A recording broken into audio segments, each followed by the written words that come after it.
to the flag of the United States of America and to the republic for which it stands, one nation, under God, indivisible, with liberty and justice for all. Okay, thank you.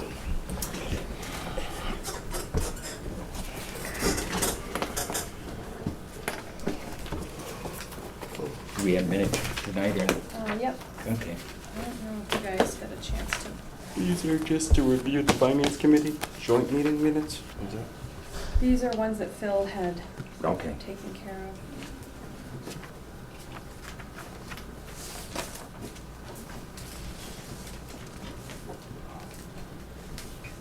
Hello.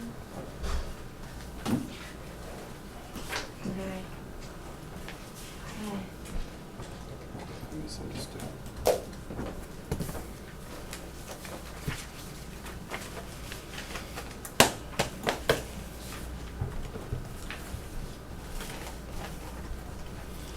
Okay, I guess we're prepared to start up.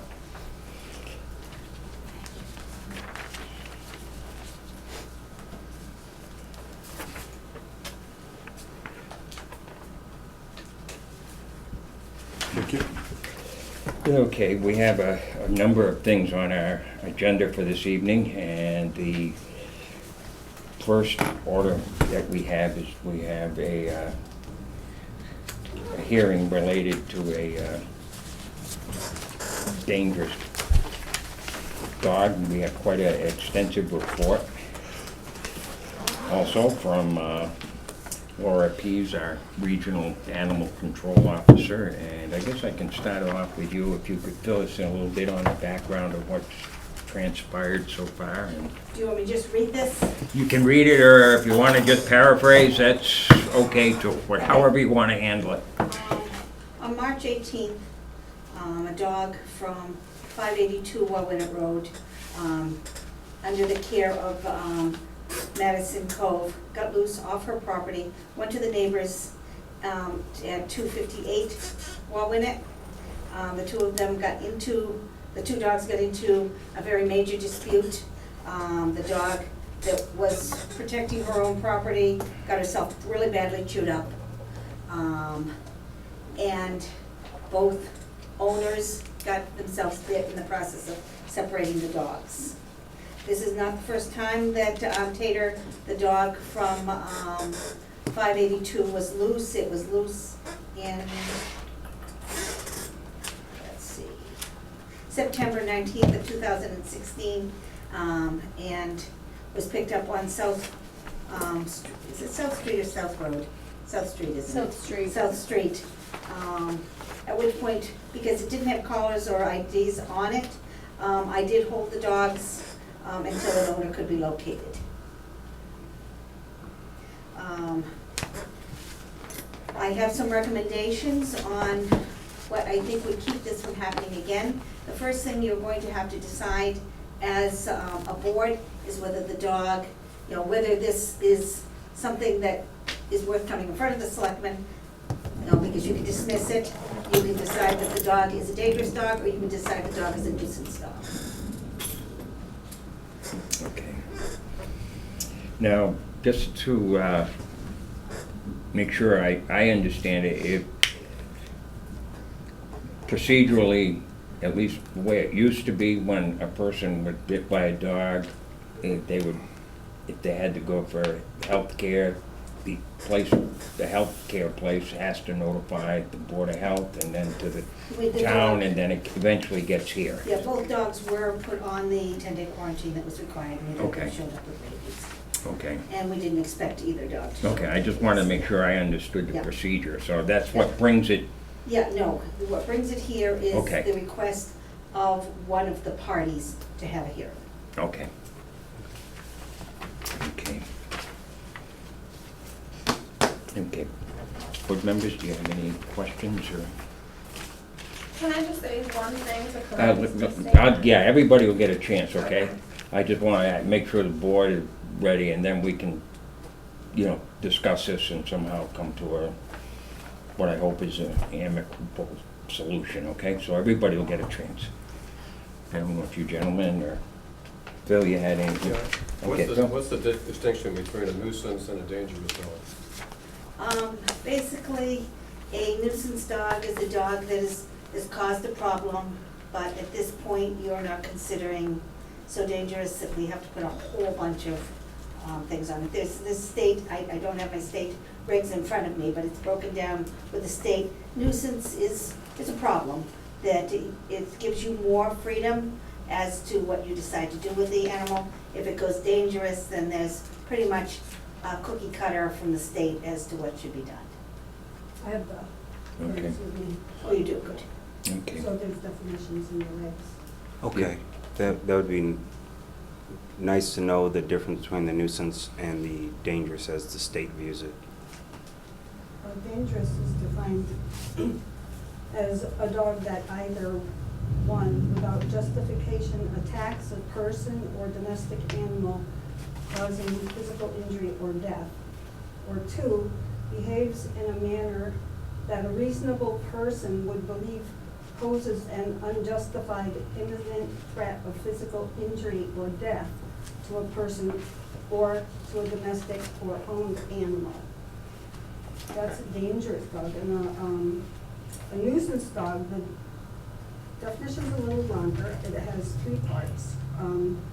One, a nuisance dog that, one, by excessive barking or other disturbance, is a source of annoyance to a sick person residing in the vicinity.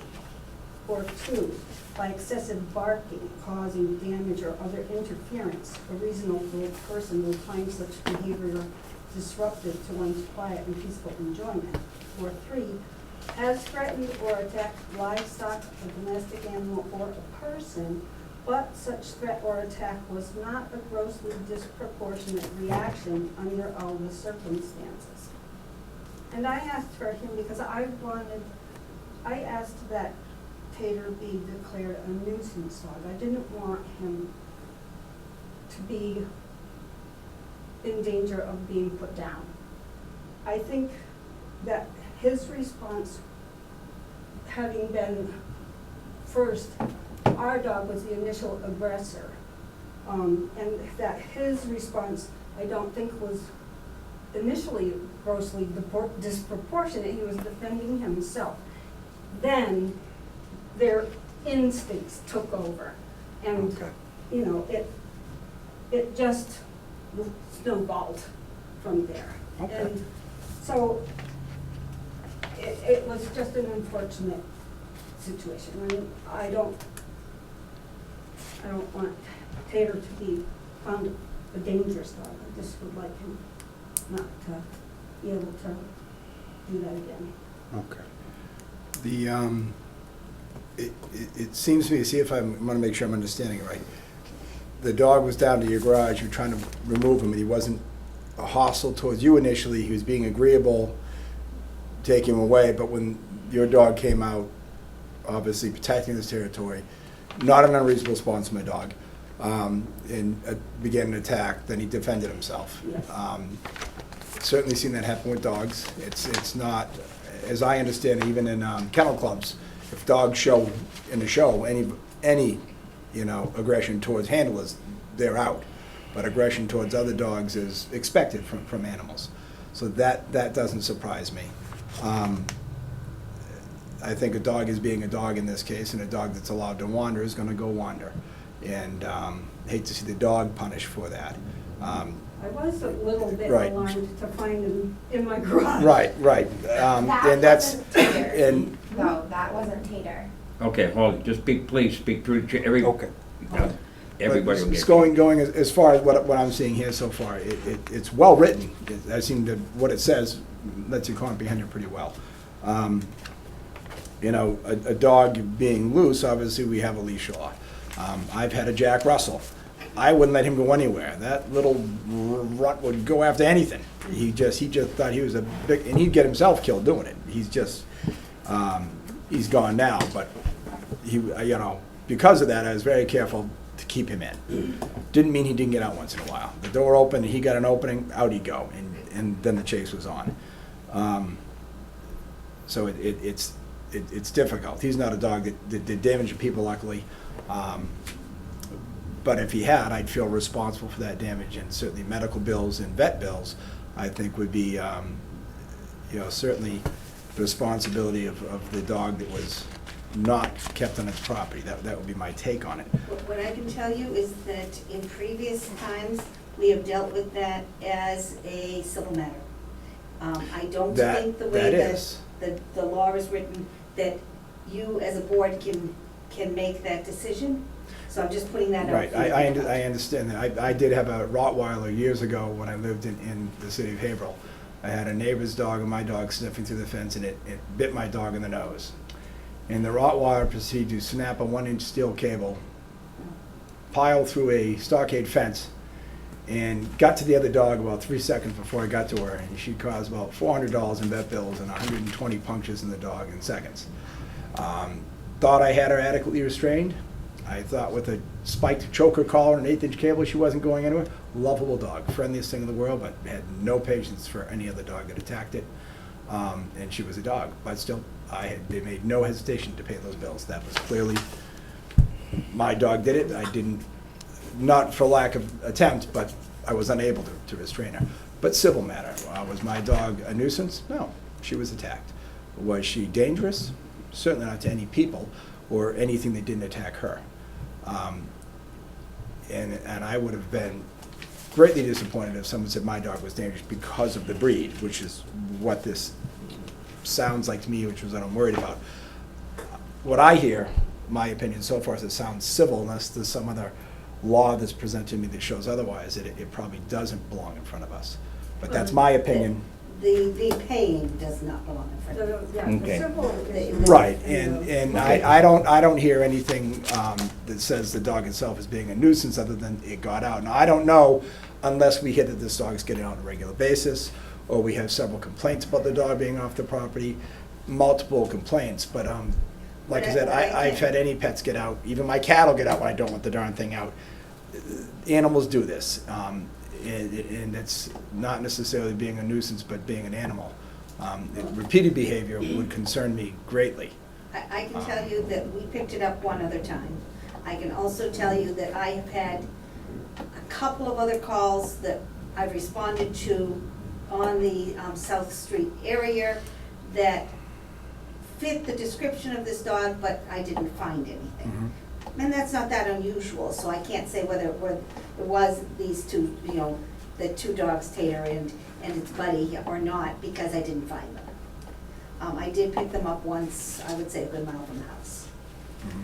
And the way the definition of nuisance dog reads, where it says that the threat or attack was not a grossly disproportionate reaction, is distinguishing nuisance dog from dangerous dog. In other words, a dangerous dog would have exhibited a grossly disproportionate reaction. So the fact that the reaction was not grossly disproportionate doesn't mean that it wasn't a nuisance dog. It just means the definition says has threatened or attacked livestock, a domestic animal or a person, but the attack was not grossly disproportionate. It's still the definition of a nuisance dog. Okay. Now, you wish to speak. I understand those definitions very clearly, and I grew up in a small town similar to this, and we had troubles in our towns with dogs that packed together and chased deer, chased people, chased other animals, and that was a dangerous and a nuisance behavior. People were repeatedly warned to keep the animals from running free because they were doing this. They didn't. The animals were all put down. Animals that attack people's livestock, be it chickens, sheep, horses, cows, the habit or pattern of being aggressive towards them. I've had animals around horses that are fine with horses. I've had other animals that nip at horses, and normally the horses will take care of that pretty quickly themselves. But once again, because what I'm only here is one confirmed event that the dog wasn't over there looking for trouble or being aggressive to you or hunting out your dog, it was attacked. I don't see a reason for the board to act on it, but that's my opinion, and I'll listen now to what they think on it. Okay, now you wish. I I feel personally, Are you the You are. owner? I'm his keeper. Okay, keeper, So, okay. I had 2 dogs, when I lived at my mom's house, which was at 582 Walnut Road. Taz has been readopted through the Worcester Animal Rescue League, so Mhm. he was a foster of mine. And then Tater's owner is seeking treatment in Falmouth right now, so that's why I'm taking care of him. We have since, me and Tater moved to New Braintree. We don't even live there anymore, and there's 1 dog left in that house, which is a little Yorkshire Terrier. I know that the owner of the dog has contacted them in good faith, trying to, he didn't have a job when he was down there, now he does. He wants to make payments, take care of whatever vet bills that they had to pay for out of pocket. And I would assume medical, if they were injured or had. Yeah, I think they sent us a letter that there was like a total of like $1,700 in bills. And the owner's aware, and he wants to make, payments towards that, because that wouldn't be fair for them to pay that out of pocket at all, as would be expected if I took my dog to the vet and there was money to be paid either. But as far as them feeling unsafe, we don't live there anymore. So Where is the dog located now? What He- property? he is in, we're on West Road in New Braintree, What is the address? 875 West Road.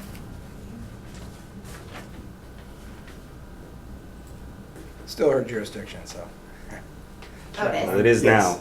So I'm Okay. sure. She got pulled into that. It's So- okay. So she'll keep track of it, I'm sure. The, But he's not even a wanderer. Like, I was going looking, we were looking for my other dog, and he doesn't leave the yard ever. It's because I left the yard, then he left the yard.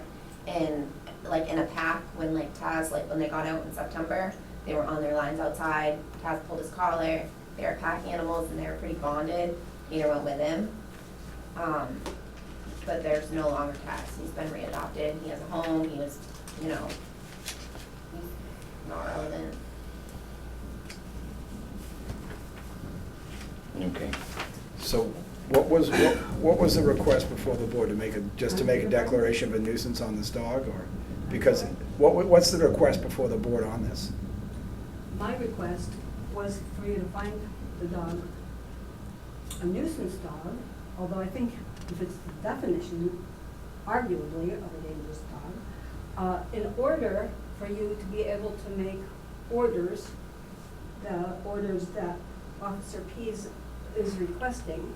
I'm not asking, I did ask for you to order the payment, but I understand that that's not something that you have authority to do, payment of the vet bills. And it's true that the owner did call me and offer to pay the vet bills, so I'm not bringing that matter before the board. So I am asking you to find the dog a nuisance, because if you don't do that, you can't make orders. And Officer Pease won't have authority to follow up. We can't make orders for New Braintree, though, if the dog's not here anyways. We couldn't even make orders for New Braintree. If the no, but we dog's- can make orders if the dog returns to Barry. Look at the regulations. We could. That you can. I'd like to show you photographs of the injuries to our dog and to my husband. I'm aware of what the injuries can be very quickly. Yep. They can cause No, I damage, saw him. as I know mine did in the past. Okay. Thank you. So she was, that's her ear, Mm-hmm. which had been amputated. This is her, the back of her neck, stitches there, and this is her belly. Okay. My husband's arm. And you That's should yours, have one I of think. his hand. Yep. Oh. What Okay. type of dog do you have? Ours is a pickle mix. Okay. It's actually. Yeah. I'm thinking more for size is the question, not temperament, because I'm not about a fan 50 of. pounds. 50 She's a little pounds. bit smaller than Tater. Okay. And Tater is, About 60 pounds. Well, they were both about the same size. They're close One's to a the little, same size. like a little taller. Is that really the difference of same musculature? It's wide. Yeah, I was gonna say he's a little more muscular. Okay. Okay, so what are you recommending that, Laura, that we do? What would, other than this, but the dog's not at this location any longer? It's a tough call, because this Yes, it was the is. first time Yeah. that, we had interacted with other dogs at I the saw him South before. Street address with no issue. Thank So you. it may have been responding more to the fact that there was, the initial, of their dog protecting their property.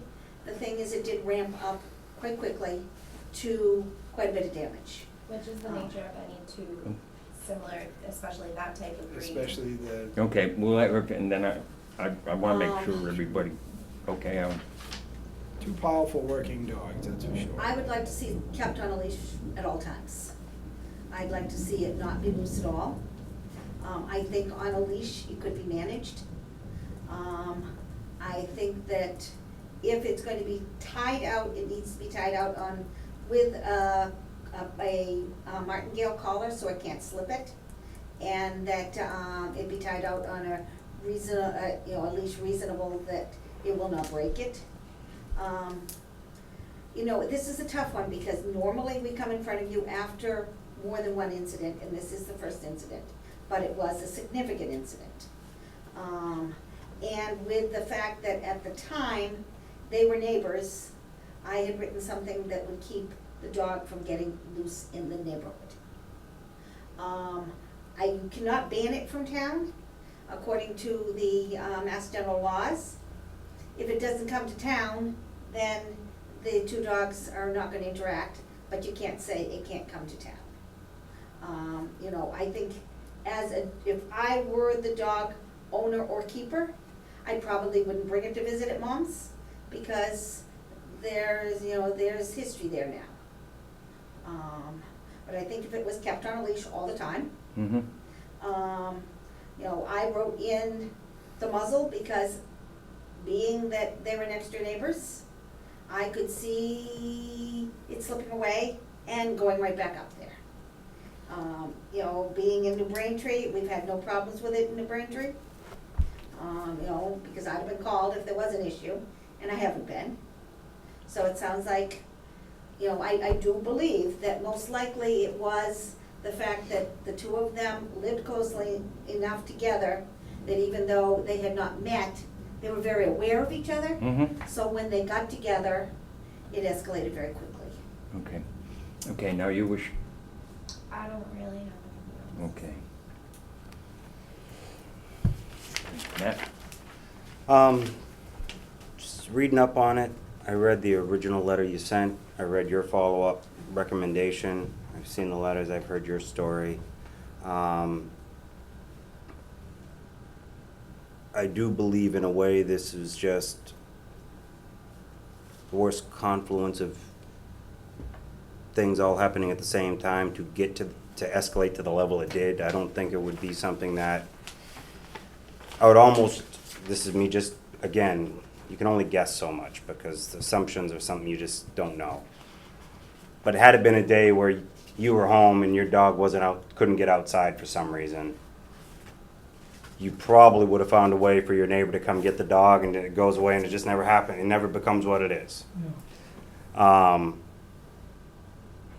If this same event occurred in their yard, all of a sudden your dog is a dangerous dog because it attacked versus defended itself.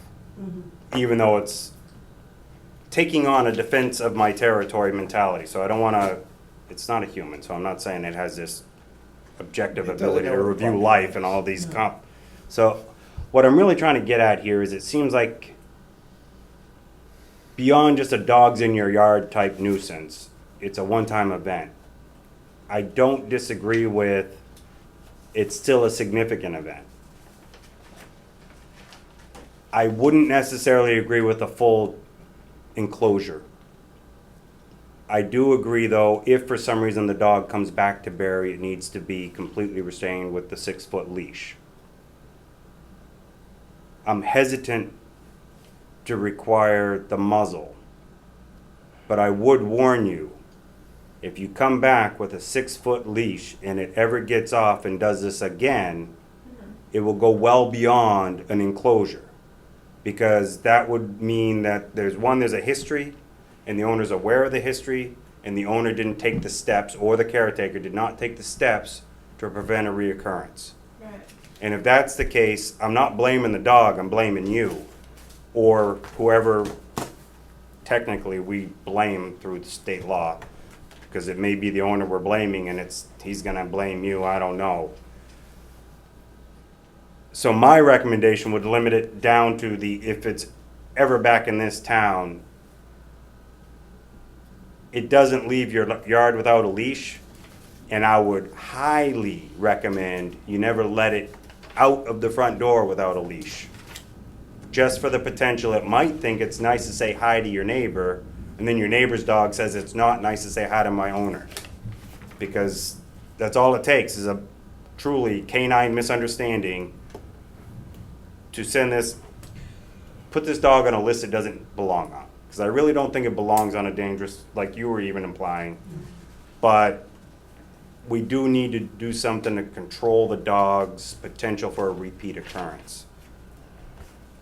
I'm not sitting here saying that I don't know how she would enforce it. Like if she saw you walking and it didn't have a leash on, does that mean she now comes after you? Or is it should have been, maybe she plays her verbal warnings long enough depending on, but if it ever gets away from you again and causes it, this goes right to the top of the list of dangerous animal. Do we not have a And it'd be your fault. So just keep that in mind. It would, No, I understand. We do have a Okay. leash law, We do have- and that's really all I would recommend is, which means that, a leash law means that if it's off your property, it has to be on a leash. So we're in violation of the leash law in the first place. So that's, to reiterate what Matt's saying, it's already violated the leash law. Perhaps because it didn't normally, well, it got out off one, but, you know, obviously it needs further steps to keep it restrained. If it's gone off the property without a leash twice, attention needs to be paid to that before it happens again. Serious attention. Because this is what can happen.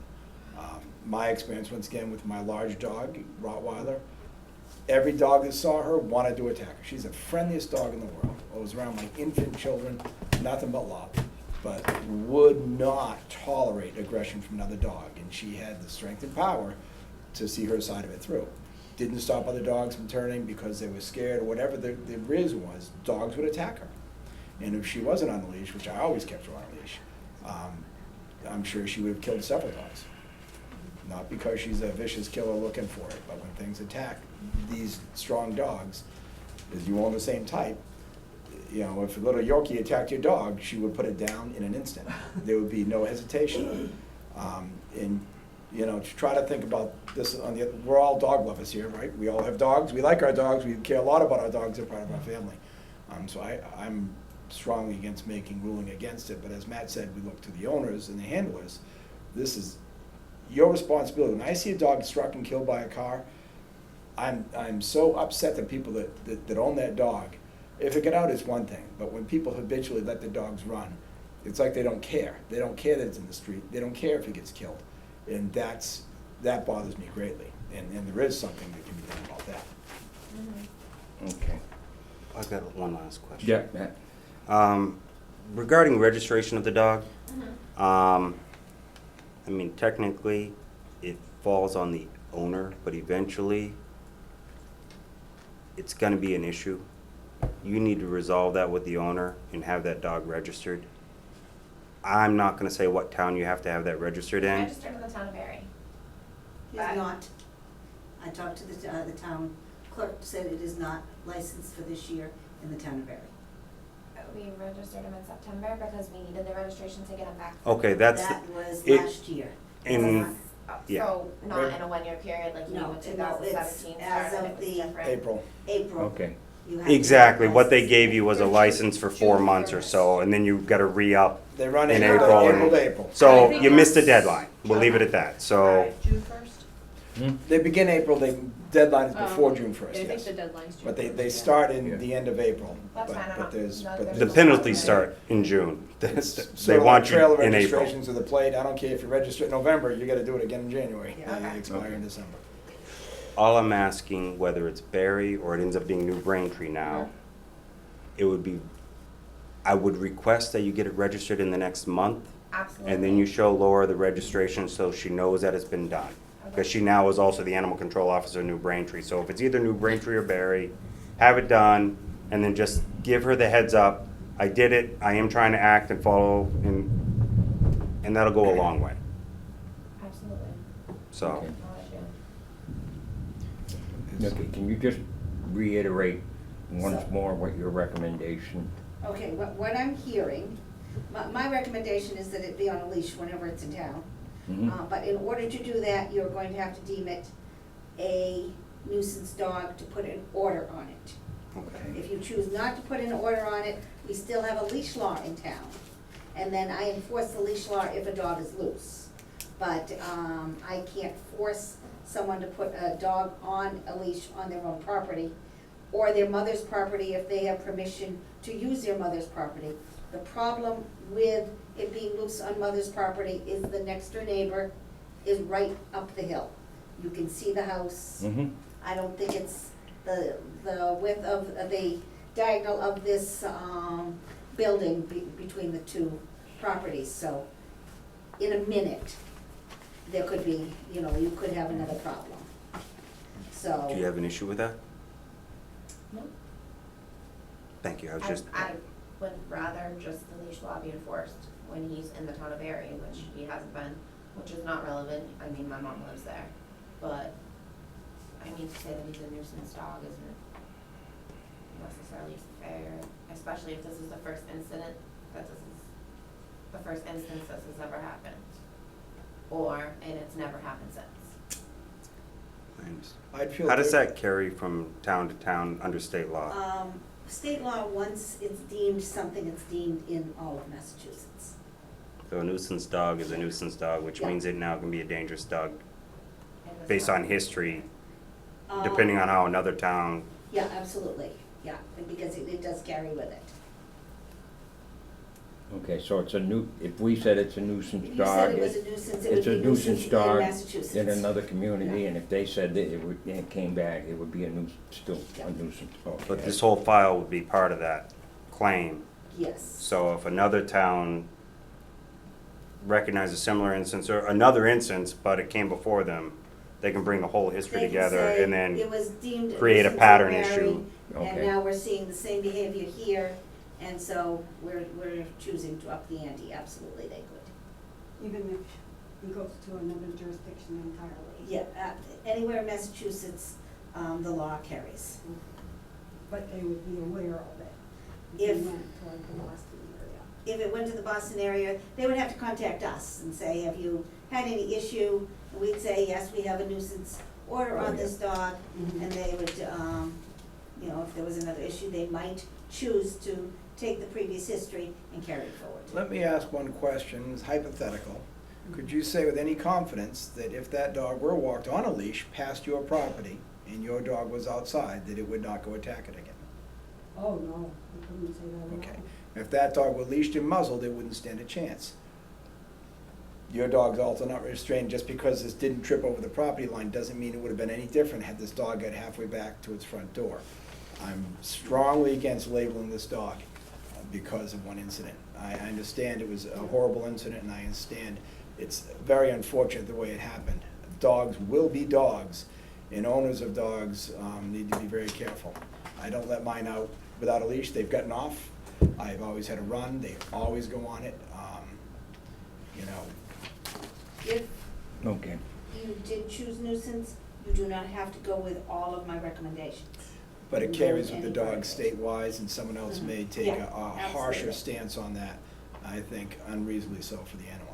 don't forget also, Greg, if we did do nuisance, you also have the right to write in your own opinion to put into the file as to why it was deemed nuisance and why you chose only a leash or only, you can write in your opinion into the file, so it's not just it happened. What I'm hearing though. I'm just stating, so a bigger story can be put into the history Had if this you wanted gotten to. back across the property line, I don't think the results would be any different, except it would have been off its property.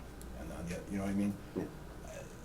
It's bad circumstance, and had it gone across the property line, then someone could say that your dog attacked their dog off the property, and that was a hostile act after another dog, and then it's borderline on dangerous. And you certainly wouldn't want your dog labeled dangerous because it happened on the other side of the property line. You know, It's tough. even on my own property, you have the right on your property to let your dog off without a leash. I don't do it on mine because of this. I've seen these things. I learned my lesson on my big dog years ago, and she was even restrained.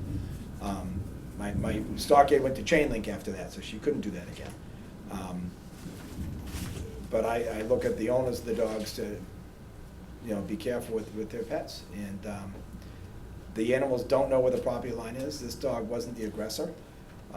Had this been on the other side of the property line, this would not have changed, except for we'll be looking at dangerous on your dog, which wouldn't be fun. And if they do walk that dog down the street, which they do have every right to do on a leash, and heaven forbid it's muzzled, and your dog saw it, we could have a dead dog, and then we'd have two dead dogs, because yours would be dangerous, it would have killed another animal off its property, and the repercussions would be pretty severe. I don't want to go down that path.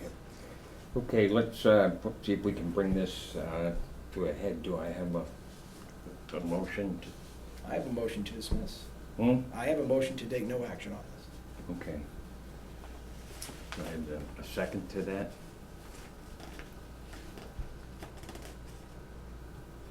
Okay.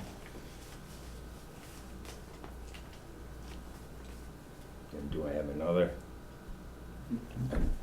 different motion, I guess? Not for me. Okay, yeah, I kind of figured that. Matt? Here's where I'm really at on this, Okay. just so people understand, because I think that the difficulty in this is as much the law as it is the difference between owner and animal. The label gets applied to the animal.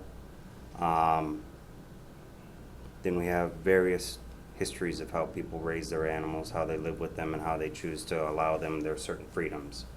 And it's a fine line on your own property how you do that. And it's very difficult for someone to say you should or shouldn't do it a different way. To label it a nuisance means we can then tell her what she should be able to do with her dog on her own property.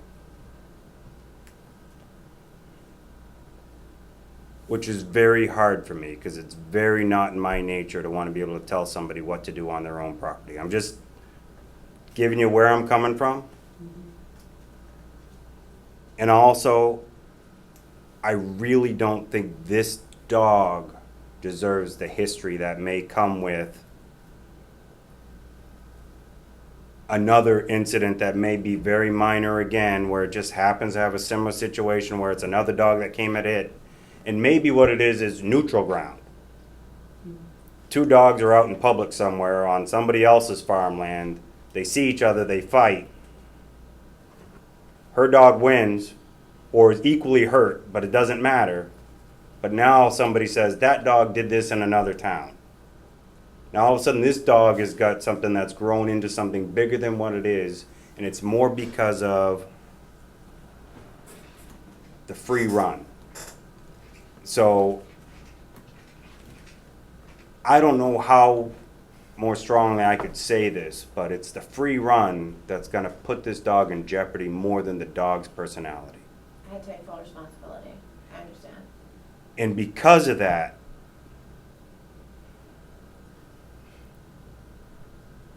is the only reason I'm even contemplating the possibility of supporting some type of nuisance label. And I know that sounds odd, but it's because it's the only way I can put it on you to understand the level of concern, surprisingly, that actually everybody in this room has for your dog. That's why we're here, is everybody has a concern for your dog and they don't want it worse.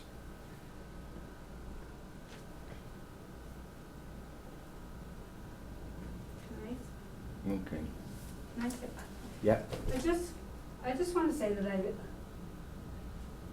I've learned a lot just sitting here, listening to all of your opinions, and I do want an amicable resolution to Mhm. this. And the more I think about it, the more I listen to you, I think that the regulations were written for a situation where a dog has probably been involved in more than one incident and not an isolated incident like this was. And so I think I'd like to withdraw my request for the nuisance finding. And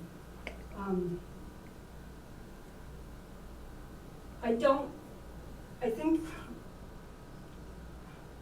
well, it's true that to carry that label around would be a disadvantage for Tater. And Okay.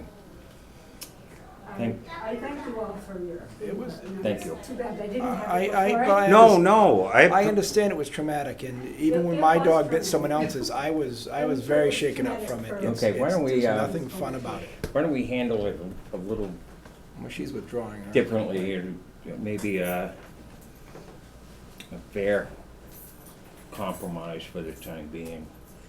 Let's just see how things are going.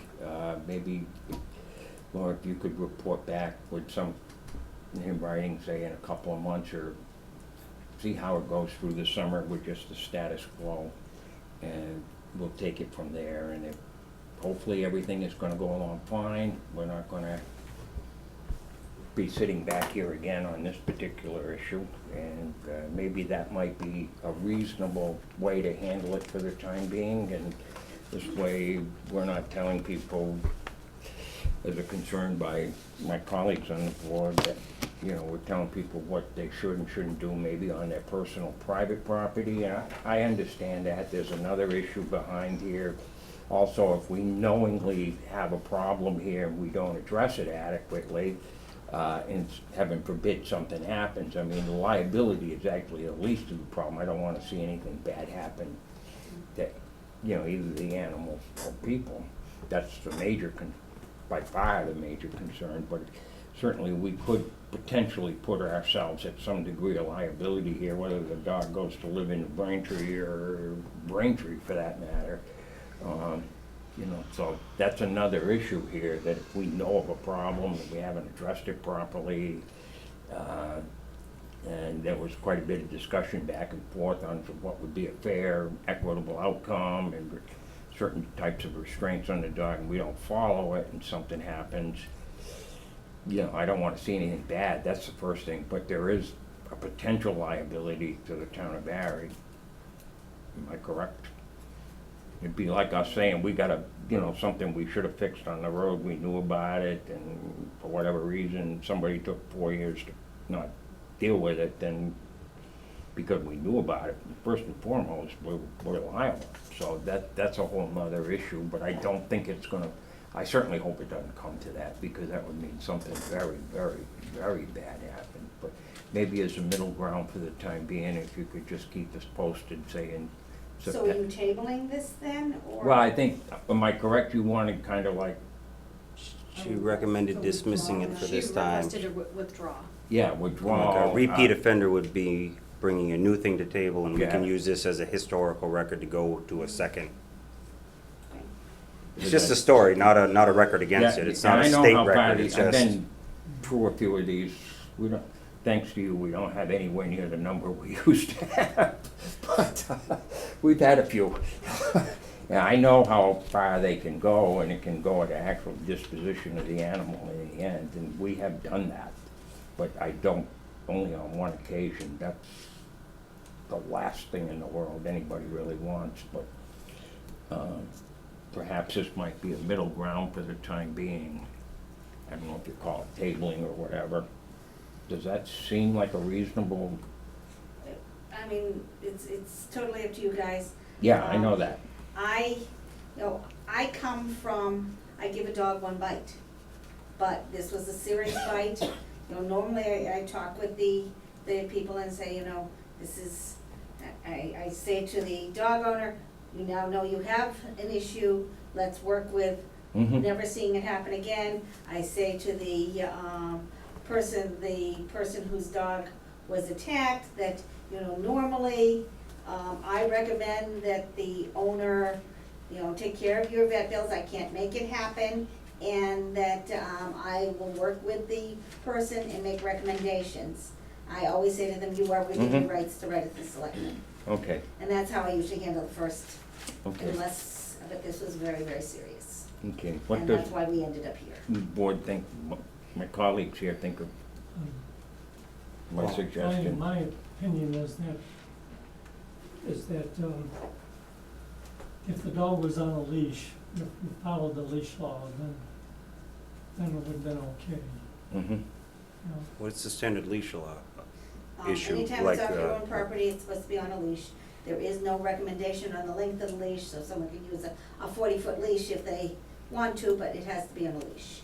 What's the penalty for not following the law? Fine, isn't I it? wanna say it's 20, but I'm not positive I on don't that. collect But it's those just a tickets, so I general don't know. fine. Yeah. I usually give person, first one is a verbal. Okay. Okay. Would you? Well, I would think that the ACO has this, obviously, in her files, and now has record of the dog and knows the address. I don't see any need for us to do any further storing of the information. Okay, And given their wishes to withdraw, I would think that we should Okay. allow this Okay. motion to be withdrawn. okay. I would, I would move that we allow them to withdraw the motion. Okay, do I have a second to that? I second that. Okay, discussion. Whatever the outcome, just to reiterate that should the dog return to Barry or whatever, I guess I can't, I can imagine my counterparts when they hear about this arrangement on another level in the great general town of New Braintree. But I do want to make certain that we take the bylaws of the town of Barry and the state on animal control very, very seriously. And we don't expect that this is coming back to us. And if there are problems, then the outcome could be considerably different.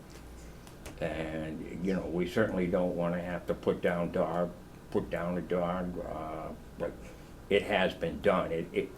If it goes unchecked, and that can be done. That is not our desire, but it has been done at some point. But certainly, I just want to reiterate that the board feels very strongly about the bylaws of this town and the state laws that we operate under that give us the power for those bylaws. So we certainly don't want this back with us again. And perhaps this is a middle ground. I think, I'd like to thank you everyone for being very reasonable. So we'll leave it at that, and I'll leave it with that caveat, if that seems fair to you. And then if you could report back to us at an appropriate time and let us know how things are progressing. And hopefully things will progress and it'll be very good. So, okay, with that, I guess we can conclude this for now. Thank you very much for coming. Motion? What? We didn't Oh, vote on the that's right, motion. I'm sorry. Yes, I did have a motion, a second. Okay. Now, what was your motion? The motion was To accept their, accept their withdrawal. Okay, and there was a second, we had the discussion. I'll call for a vote in favor. Aye. Aye, that's unanimous. Okay, so thank you very much, and thank you for the Thank you, good luck.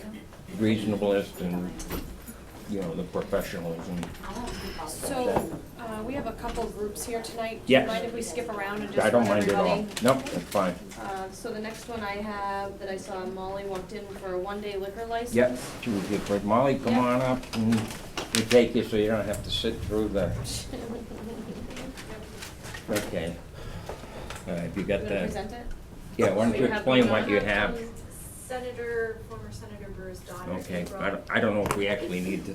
denied. Well, yeah, you know. I don't know if we need to, you can just. His daughter April is getting married. Yeah. Next month at. So Ellie, you got that part of it, right? And she's having the wedding at the brewery, and so we already have the serving permit for beer, but she wants to have wine and one other mixed drink available. So we're applying for the one-day pouring permit so that we can have the wine and the Okay. one other drink available. Okay. discussion?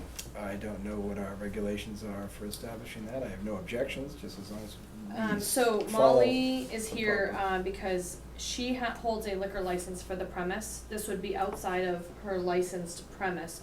The brewery will be closed to the public. This Right. is a private event, so because she's looking to have wine, it's outside of her licensed, Her What we license give is her a to license provide for. beer. yeah. I understand that, and I understand the distinction for a mixed drink and wine beyond Yeah. beer. Although I usually bulk beer and wine together, that's just me.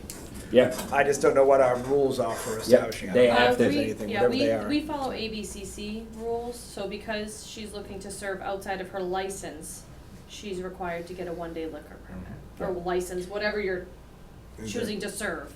There's no yeah. other requirements. Similar to the insurances, or- other event where you had another It's vendor just a come on change, to just pour a wine for moderation you of while her you did the license, beer their and license. like they There's were no fee for outside. one-day Like a- Yeah, license? and they, I don't even. I know it's a Yeah, wedding they- versus the I'm other sure thing, but when that, we- you had that someone. company got the something. one-day liquor license, or one-day license, because they were hosting it, whereas she's hosting this event, but her license does not allow her to do this. Is there a predetermined fee schedule for a one-day liquor license? I believe it's $100.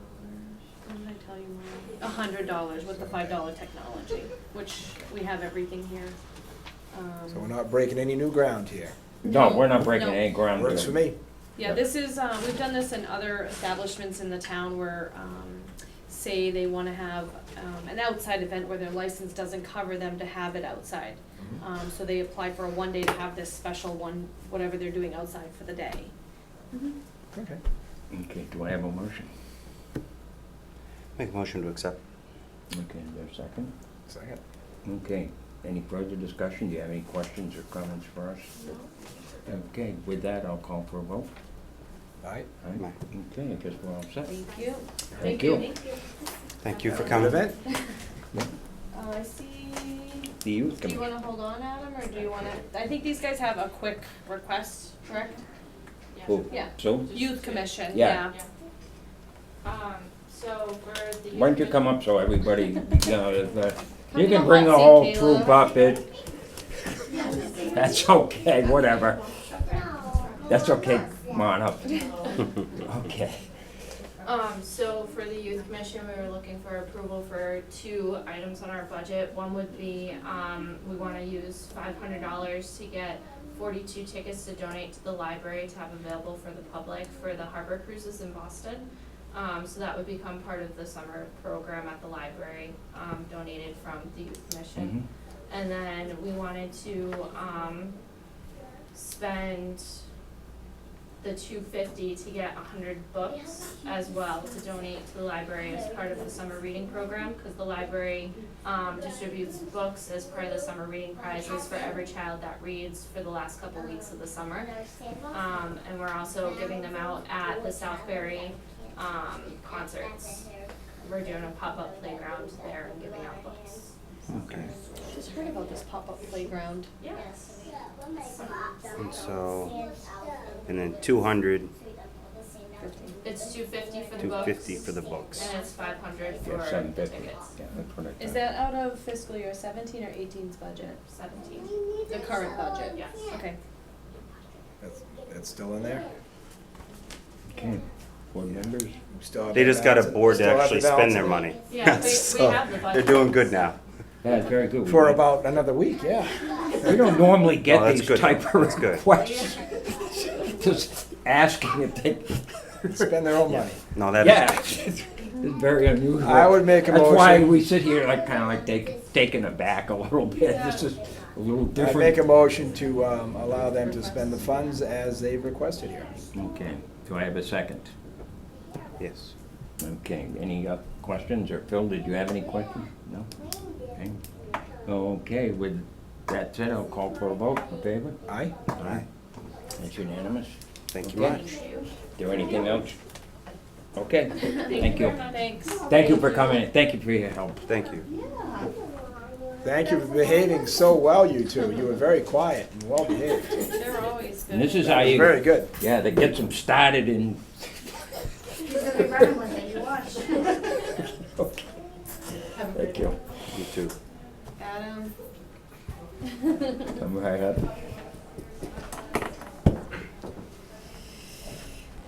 Howdy, sir. How are you? Good, how are you?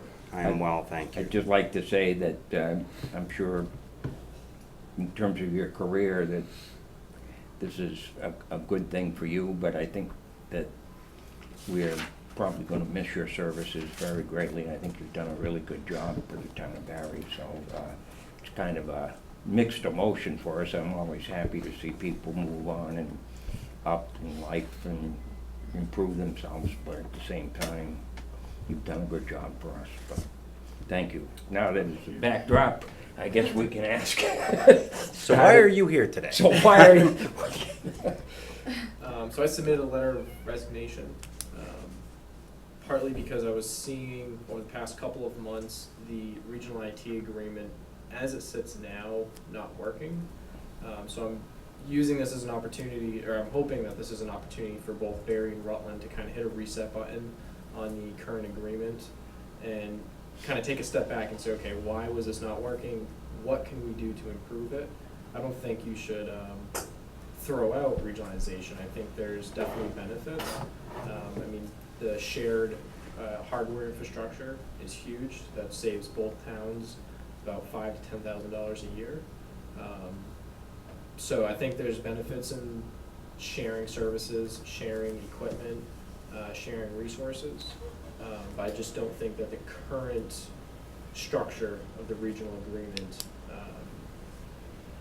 is working out well.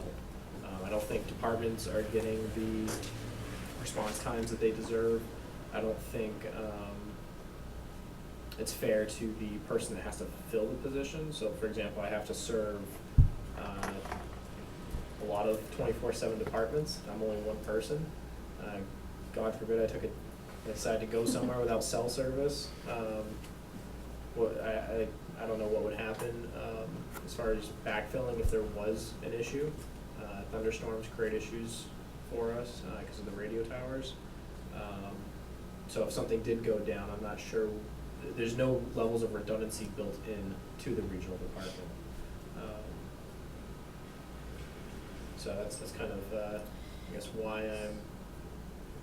So one thing I just want to add to that is, I hope that you guys, all of you are aware that we just completed year one in February, I believe, January, February, of this model. And this model was unique in the state of Massachusetts, whereas we had a very hard time trying to find comparable job descriptions, stuff like that, before we hired Adam on as the IT director. So this particular model was new to us, new to a lot of new, and I think, you know, Adam coming forward and basically saying the model itself is not working. It's not a matter of, you know, the personnel or it's just, the makeup of it just doesn't, it's not enough. Mm-hmm. So some of the challenges we face is obviously time, allocation of time, and then having to drive between municipalities all the time, or coming in on a Saturday or Sunday because someone in public safety is having an issue, which you can't blame them. They're a 24/7 department, so they're 3 to 11 or they're 11 to 7 is their workday. Mm-hmm. So it's They're 9 to 5. Exactly. So it's not fair. It's not fair to them.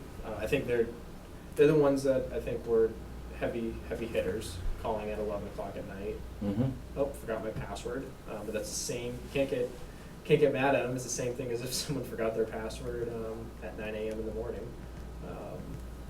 So that's just how it is. I'd recommend the town looks into different options with Rutland and seeing how you can continue to make it work. I think it's really beneficial, but I think this is an opportunity to hit a reset button and say, okay, let's relook at how everything functions for the towns. Are you saying pretty much the issue is the 24/7 coverage that one man can't keep?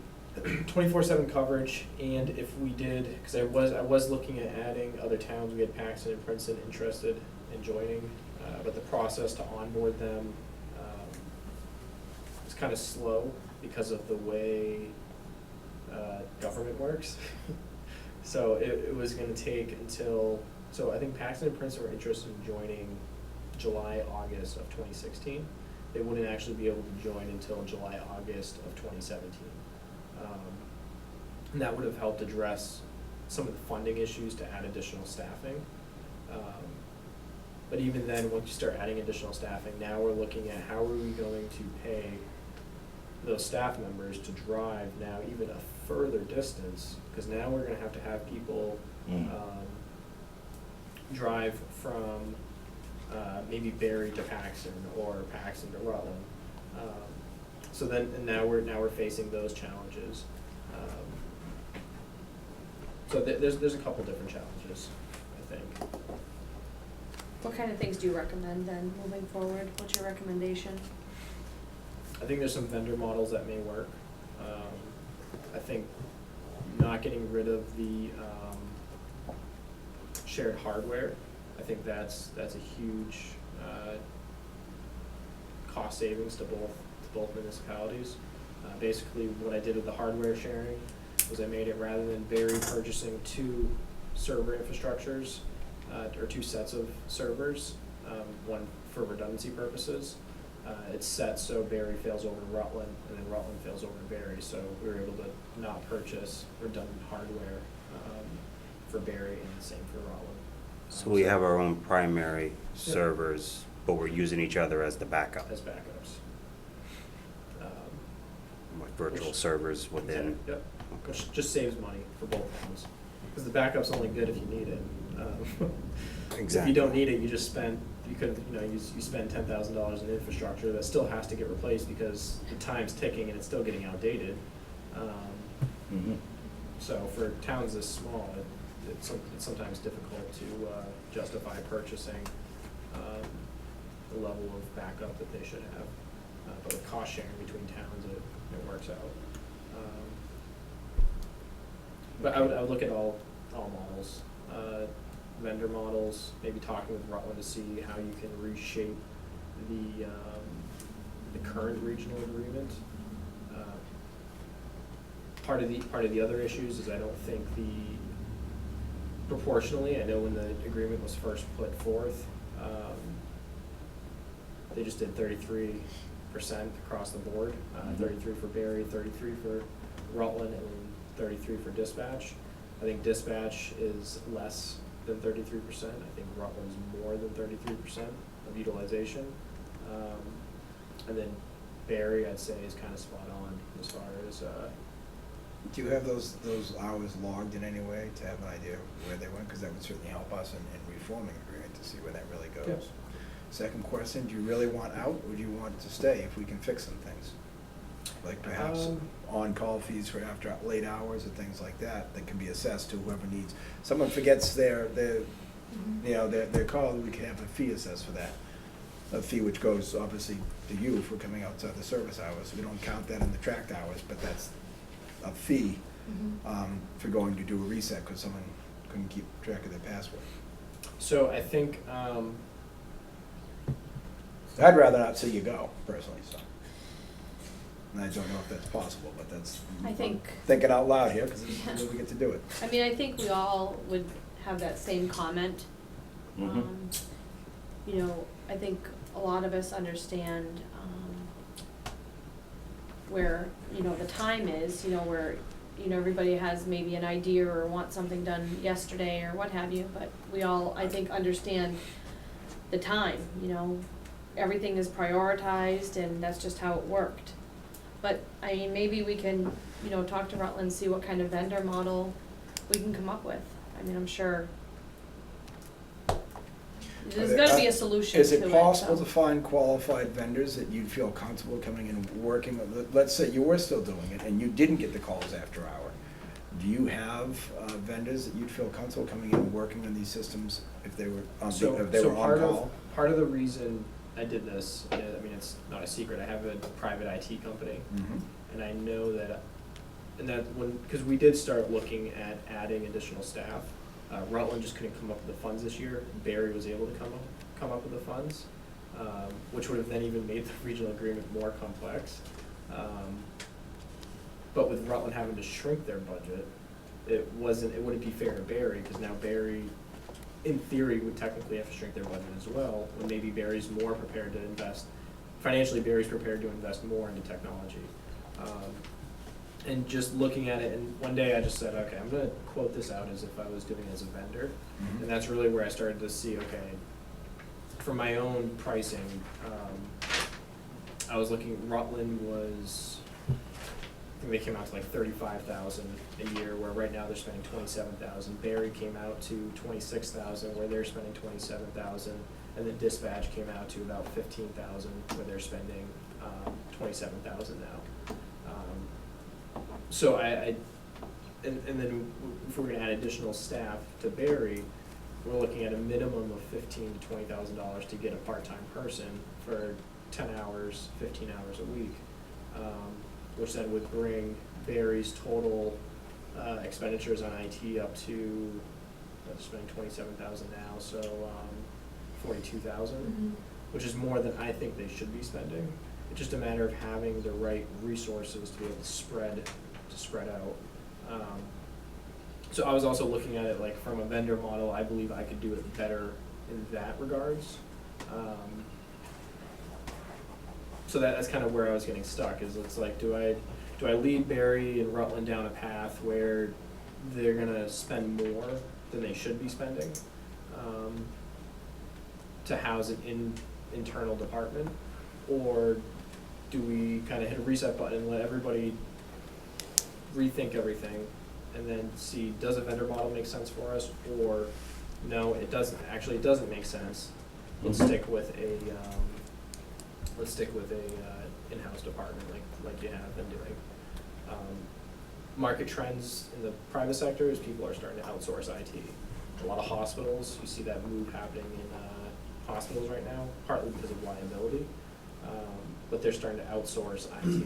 And you're starting to see managed IT because things are becoming automated, and kind of replacing themselves, like passwords with biometrics now on your devices. I mean, iPhones have, most devices now have fingerprint readers, and Surfaces have facial recognition. So that automates the password process, which if you had an internal department, it's kind of tough to make sure that they're moving along that road. So I mean, I really looked at this from two angles. I was looking at it, and it's really, I mean, that's a decision, I guess, of the boards of both Rutland and Barry to look at both models and decide which one they think makes the most sense for the town. But I was looking at it from both angles as well, and I just think cost-wise, it's not fair to lead Barry down a path where they're gonna spend $15,000 a year more and then still not get the level of service they need. Because you really do need someone that's 24/7, and if we add someone 10 hours a week, it's still not bringing that 24/7, and then odds are that person's gonna wanna work close to the same hours I'm already working. So it does overlap coverage versus extending coverage. So in order to go out to vendor services, we would just have to put a bid out, correct? Request for proposals, is that what that is? It'd be an RFQ for, you can do an RFP. IT's an RF for qualifications, not a for Request, you can do an defined RF scope. You can do a request for quotes, because it's under 50,000 under the procurement law, or you can do a RFP, a request for proposals, which is typically over 50,000 services.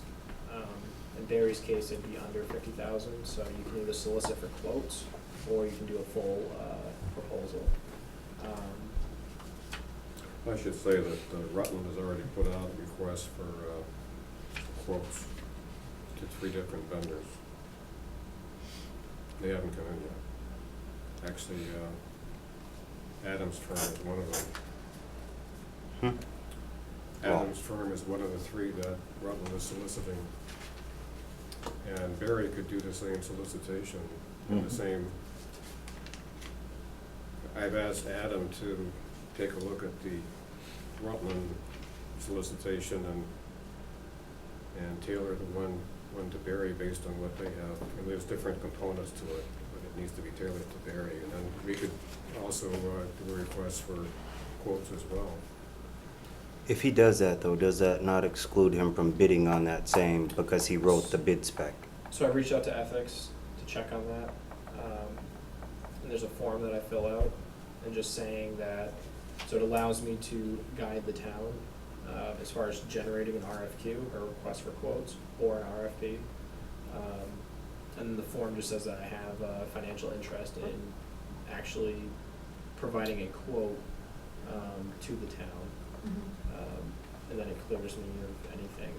And they also said that if I was selected, it's as if I never left the town. I'm still considered a town employee, it's just my payment model has changed. Mm-hmm. Okay, I see what they're saying. No, wait. So you still accrue retirement years? Then you're still a town employee though? That's what I said. I was like, same thing, I was like, I'm gonna be sending employees to the town to address issues or to work with the town on issues. I'm like, yes, because I'm the sole owner. It's as if I'm still a town employee June 30th to July 1st. There is no overlap. I think employed by is a better phrase than employee. Employed, yeah. Difference. Yeah, we'd have to, I guess we'd have to look into that one. Taxes, I have a whole email Yeah, from it's a the very- ethics board. yeah. The taxes, so Barry would no longer, you'd pay me as a vendor, just like a normal vendor, Contractor. a contractor. Yeah. May I speak? Yeah, sure, Bruce. I'm Bruce Towner. I'm from Barry. I'm here on behalf of my wife Natalie Towner, and she was supposed to be here on behalf of the Barry Health Center. Was there an article for someone seeking a marijuana license? Okay, just let's finish this. There first. has been, yes. Yeah, but can I that's- finish? We'll finish this IT thing first, and then I'll take that up, okay? On the marijuana license, All right, okay? Let me- so just wait. Yeah, Yeah, just we're wait a gonna minute. finish Well, up yeah, the, everybody gets, what? We go one topic at a time, Yeah. so we try to stand. We're all. Now, this- we're I've got to com- ask some questions about this. I obviously haven't seen the IT agreement.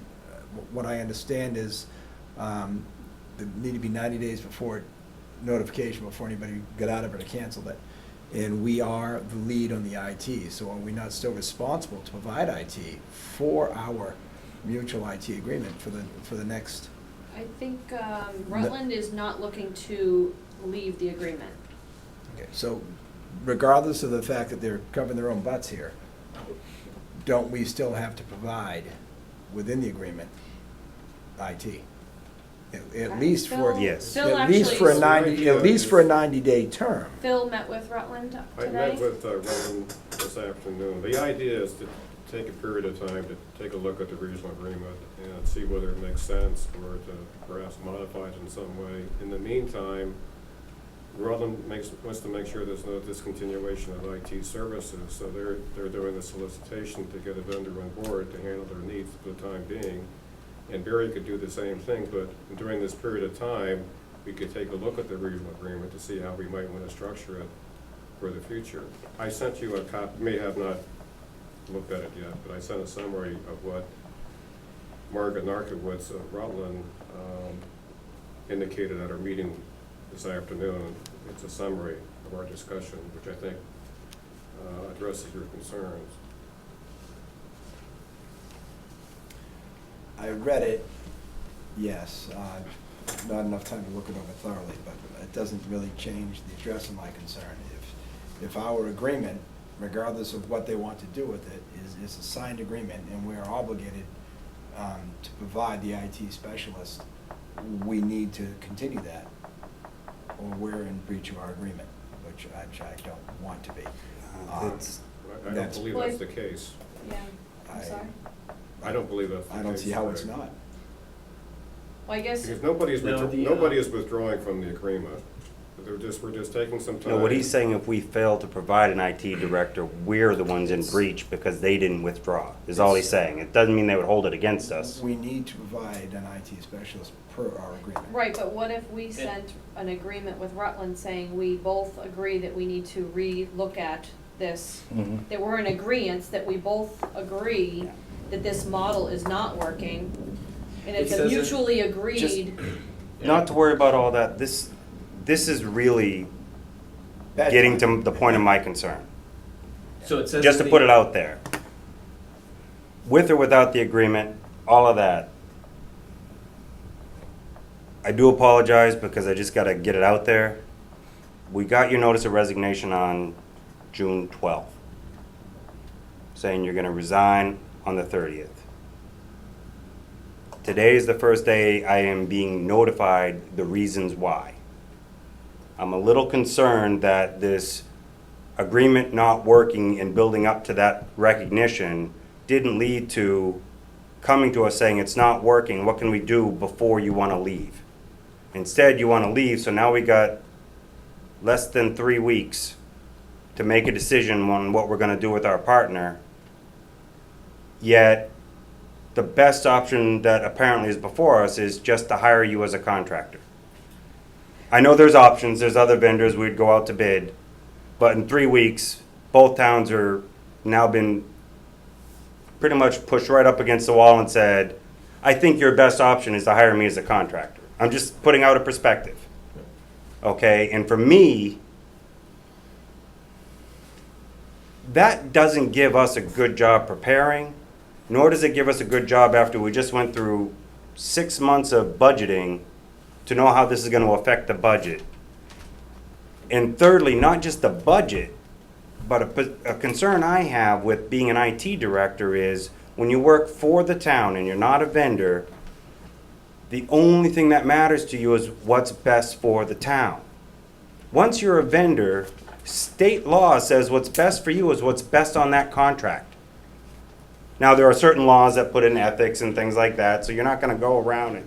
And don't get me wrong, Adam, I'm not thinking you intentionally are saying, how can I manage this and get somebody?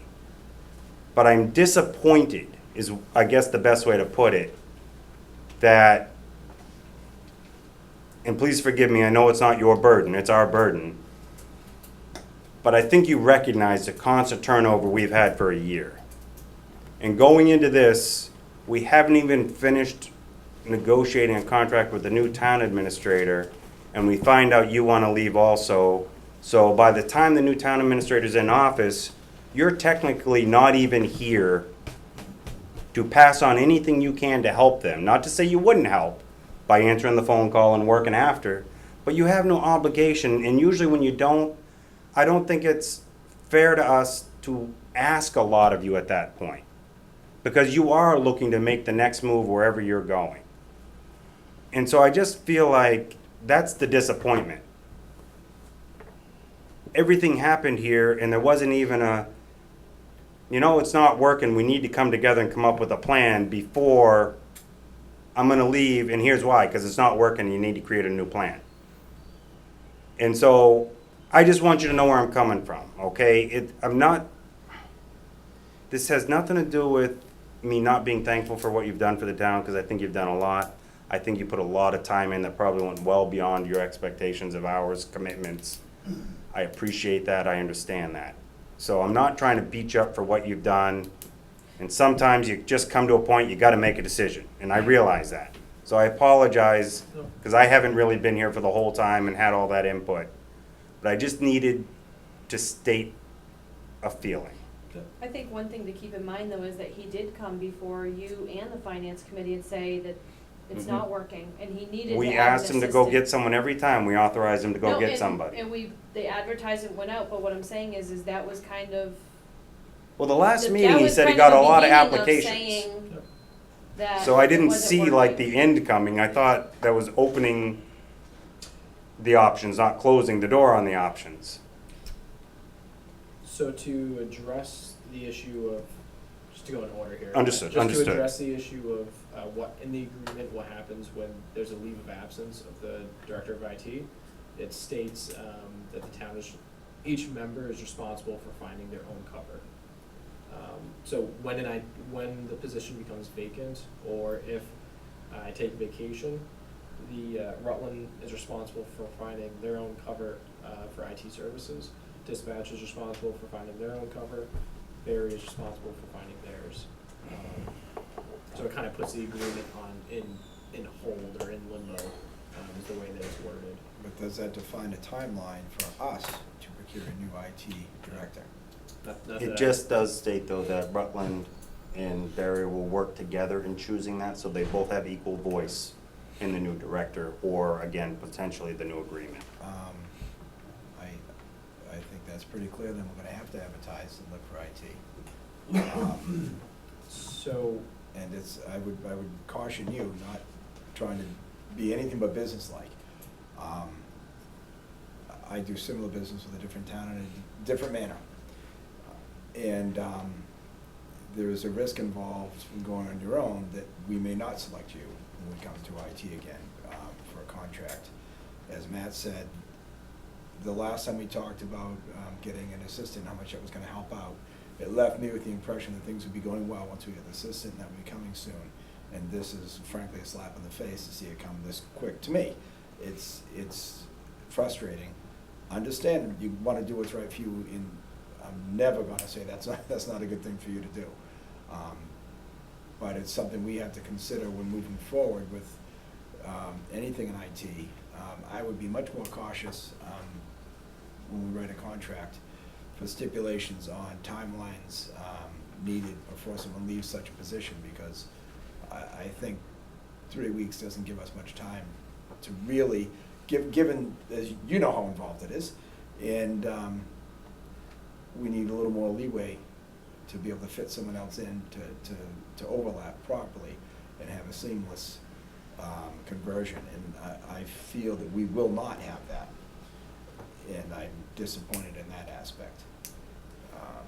So I just say, try to consider that as well, that I think that gives us a raw deal here, not that that's your intention, but I feel that's how we are right now. I don't think we're gonna have a seamless transition, and I think it's gonna change how I would wanna see a contract written in the future for this position for a director.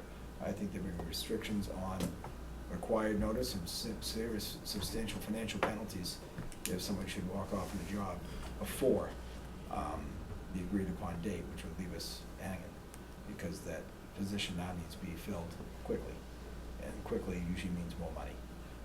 And I can't change the agreement, how it's written, or the past, but that's my looking forward to the But the future. agreement is with Rutland and not with Adam, just, it's I'm separate. talking the agreement with our IT director, when we have an IT director. You're talking about Our contract with the IT director. Are you contracted? We need to be, Okay, so it's just based on job description. that, to me, says we need a contract, and we need some language that gives us protection in the future. Shame on us for not having it. I'm not faulting Adam for doing what's right for him. It's, I understand considerations for what's best for him, not for I think us. it's doing it not only for him, but what's good for the region as well. I don't think it's a selfish thing No, necessarily. it was more the timeline that was the concern, timeline. not necessarily the end result, so please forgive me, I'm not, No, that's, and I was afraid of that when I picked June 30th, but I picked June 30th because it's so there were discussions I was having before with department heads, really trying to get a feel for how everyone feels about how the agreement's gone. This is something I've talked with Margaret about, I've talked with Mike at dispatch. And then obviously with turnover here has made it difficult for information to flow. I mean, it's no one's fault. When someone leaves, information leaves with that person. yeah. And that's something that I was discussing with Heather when she was still here. I think it was actually in my performance evaluation she wrote in there, the need for additional support. So the conversations were happening, and I apologize if they didn't come more direct to the boards, but the conversations were happening in the back end, and I really feel like it's not fair to the departments. And the reason I chose June 30th is because of the fiscal year ending. Rather than, I figured what it allows, and I've told Rutland this, I will be here still to help Barry with whatever transition they choose. I'm not here to burn bridges, hurt relationships with the town. Obviously, I understand town operations need to happen. So I'm here to still help you guys with whatever transition you pick, and then however long it takes. I just chose June 30th because I feel like it's better. Unless you feel otherwise, then we can work out at a different agreement. Because I think Rutland felt I mean, we can revisit this conversation with Rutland and say, okay, maybe June 30th isn't the best date, let's change it to a different date to buy everyone more time. But I thought June 30th was the best date because of the fiscal year ending. So it makes billing easier. There is no more calculations that need to happen to bill Rutland. But if we want to come up with an agreement, if you guys want to still keep me as a Berry employee for a month, if you feel like that's better, then we can work out an agreement for that portion. But that way we're not billing each, I just felt like it was gonna become more complicated, trying to calculate, if Adam worked for 23 days. Math is easy. No, I understand what you're saying. When it comes to the benefits and tracking, because I would still be full-time, and you'd have to calculate in my benefits. My concern is that I think that presents a lesser problem than us trying to find IT immediately to get this sorted out.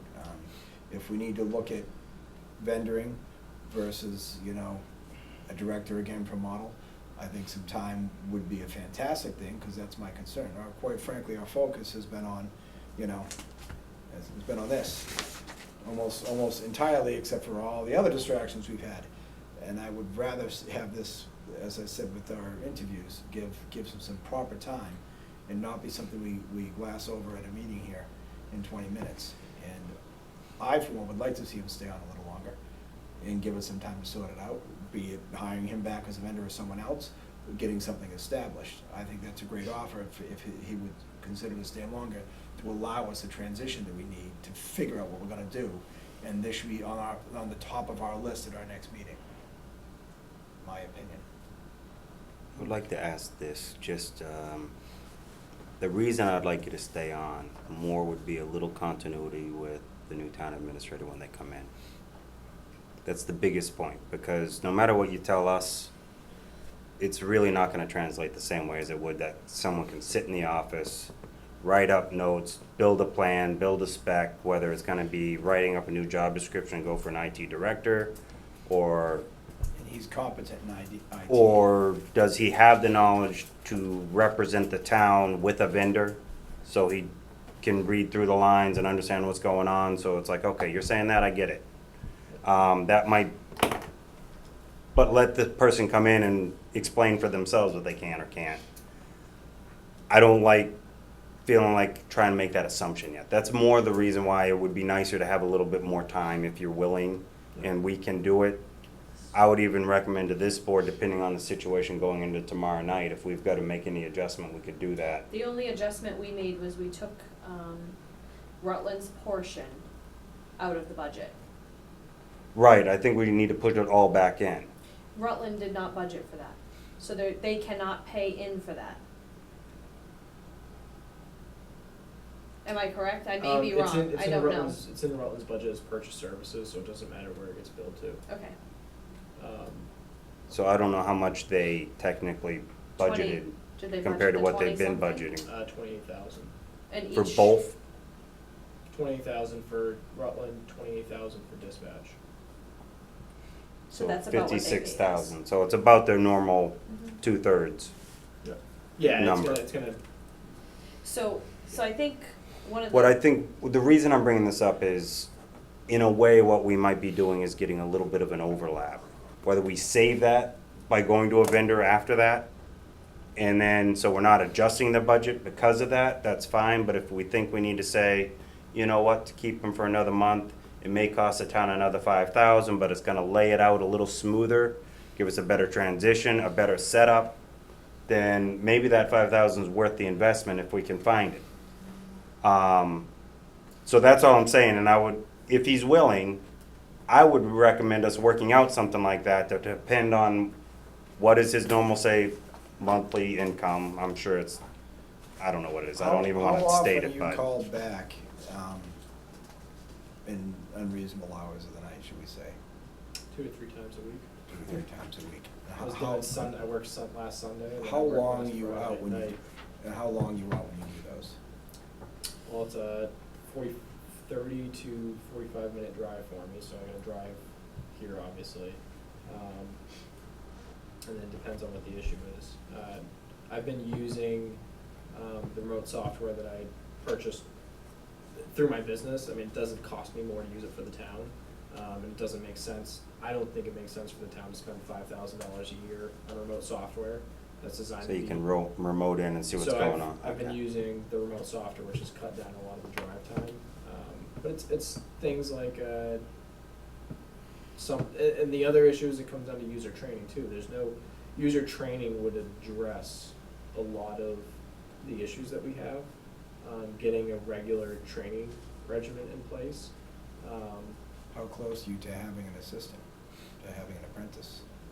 I have someone that I would pick for the town right now, and I just told them I want to wait and see where everything goes, because I don't want to pull them down a road.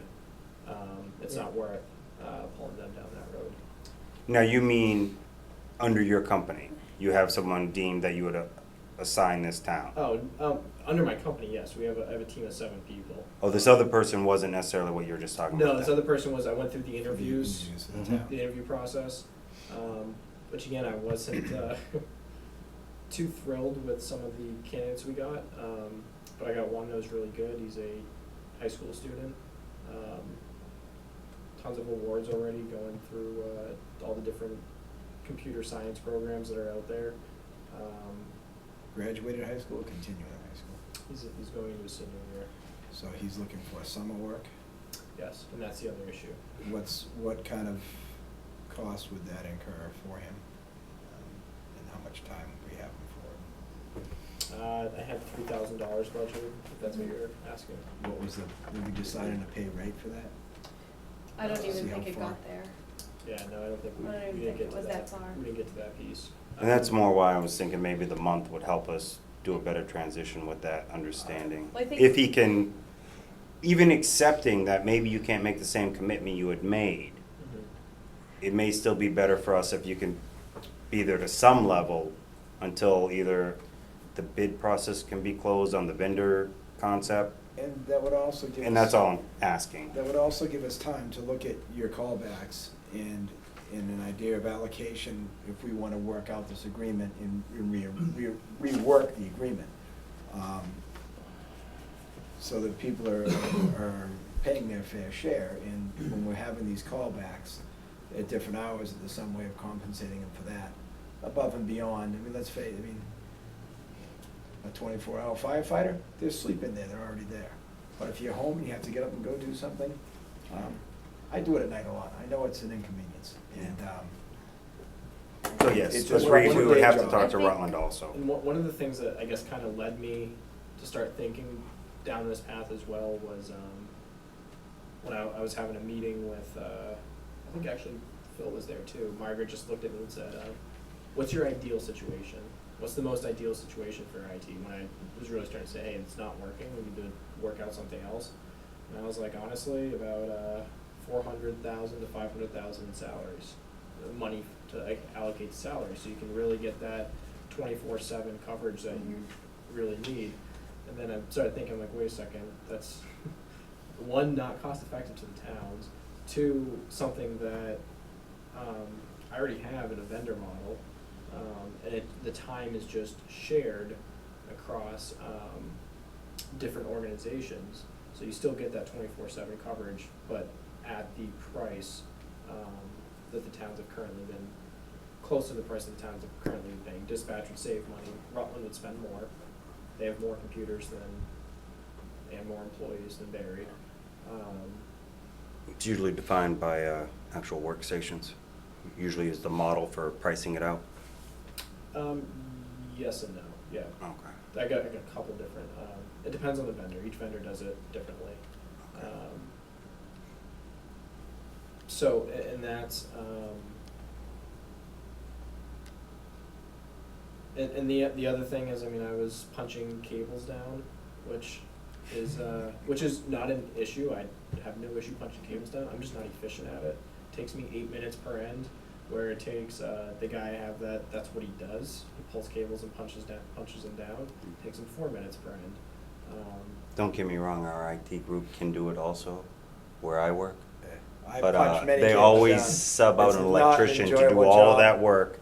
and then they come in and just watch to make sure it gets programmed right. And bring it all down. I mean, that's, I think the one thing to you're keep right, in there's mind- roles that it's, if you don't do it every day, it just drags. I think the one thing to keep in mind, as a department, using Adam is, I think if Adam's recommending this is a better viable option for us, that's, you know, something that we need to take into consideration. And I think, you know, before we had Adam, we had departments that were using, you know, company A, company B, company C. We'd hire, you know, one company, they came in and did large infrastructure, which we did have a lot of good infrastructure projects that Heather was able to get accomplished. But it was a matter of, then none of us knew what to do with this great technology that we had. So, That's, just so you know, that's my concern about losing a direct IT director that's in the employ of the town. We can only do a vendor agreement for 3 years. And then we gotta do it again, or there's only so many years. You get limited with this type of procurement and how many years you can keep the same contractor Right, when you're a but- municipality. but we're in a situation now where we've just completed year one and our model's not working. So it would be much I think there's wiser a to balance. be in a 3-year contract and at least know for 3 years our IT is gonna be a managed service. So, and that's the other thing is, so, I would recommend a 12-month contract, because if you run into situations where Rutland was running into a budget issue, they'd be able to contract, reduce the, you know what I'm saying, like reduce the contract on a 12-month basis. I wouldn't sign up. But, I mean, those are, Makes I the don't know if regional you want- contract more difficult to write, to have language to allow that without us having to cut back. and I guess that's That's- the other benefit, and this is the other benefit I saw with, I'm not trying to sell you guys on a vendor model, I'm just trying to explain the process and the logic that I was going through. One of the issues, and it really upset me when I lost Paxton and Princeton, because they said, okay, Barry's gonna take 12 months to bring us on board. They just went and found their own. I think one went to a vendor model, the other found someone that wanted to work out like hours outside of their normal job. And that's the path they went, so we kind of lost them. There was so much benefit that I saw out of that, so it's almost like we kind of lost a sale, we lost a way to grow the department, which really needed to happen. I think that was one of the first things when I started here. I said, okay, we need to grow this because I'm not redundant. If I got in a car accident on the way here, what would, you know what I mean? I'm not redundant. There's no redundancy built into me, or redundancy built into the department or position. So when I was looking at the vendor model, I was looking at, it becomes more flexible for each individual town when it comes to the service piece, especially if it's on a 12-month contract or 12-month agreement with the vendor.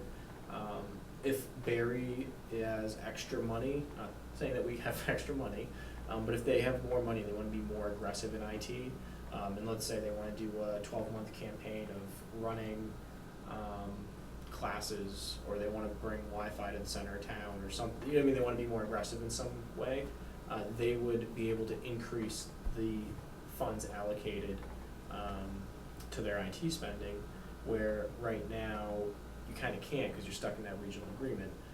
And then same thing with Rutland. When Rutland took over doing the Wi-Fi in the schools, rather than just having me go in and do it, they would have been able to plan and say, okay, this is a project that's above what we're looking to do. Let's try to just expand our contracted services a little bit for this 12 months. I think it puts each town in a better position when it comes to purchasing labor, and then it's on the other side, where if the town's facing financial trouble, you're able to renegotiate it down versus trying to increase it. And I know the model, at least I have, with the vendor relationship, we break everything up into teams. So what would happen is the town itself would be, and this is the model I would look for. So if you can find another vendor that does this, great. I would like to know about them. But I break everything out into teams, so the town itself would be assigned a team. And it's not only just a tech team, it's also a graphic design team, because a lot of technology now needs great graphic design, because graphic design is just a form of communication. So to be able to train people properly, to be able to make user-friendly applications, user-friendly help documents, it needs to be designed nicely. And it would address the issue with like the website where I got bogged down. Well, there would be a design team dedicated to make sure they can crank through that. Because the website, social media, all of that is becoming part of IT. It's becoming more complex. As far as the role IT plays in an organization. So basically, the way I set up vendor models is the town would be assigned a team. They would always have the same 5 people, same 7 people, whatever size team needs to be allocated to the town. It would always be the same people responding to the town, building relationships with the town. There would still be an IT director, per se, who's providing direction, going to department head meetings, going to town meeting, and acting in that capacity. But the town may be able to scale back on someone playing that role, per se, because direction piece maybe is 10-15 hours a month. What would be left would be the short question here. What would be left of the model? If we're gonna have an agreement, what's left within the shared agreement? Just the hardware? The redundancy in servers. What sort of thing would have to be left in an agreement? And I assume with the vendor models, we'd be talking about each town would have their own agreement with the vendor. That would allow us to increase or decrease our amount of service that we want. But there still has to be an aspect within the agreement which covers the infrastructure, the hardware, the cabling and things like that. Have you accounted for that in your models and your, because that would be our challenge, would be to rewrite this agreement in such a way that the director position is gone, but the rest of the agreement stays intact. And then how do we cover working on the servers or working on the cabling or working with software updates if need be, as far as who does that within our agreement? So Does that make sense? yeah, so I mean, Rutland and Barry still have physically separate infrastructures.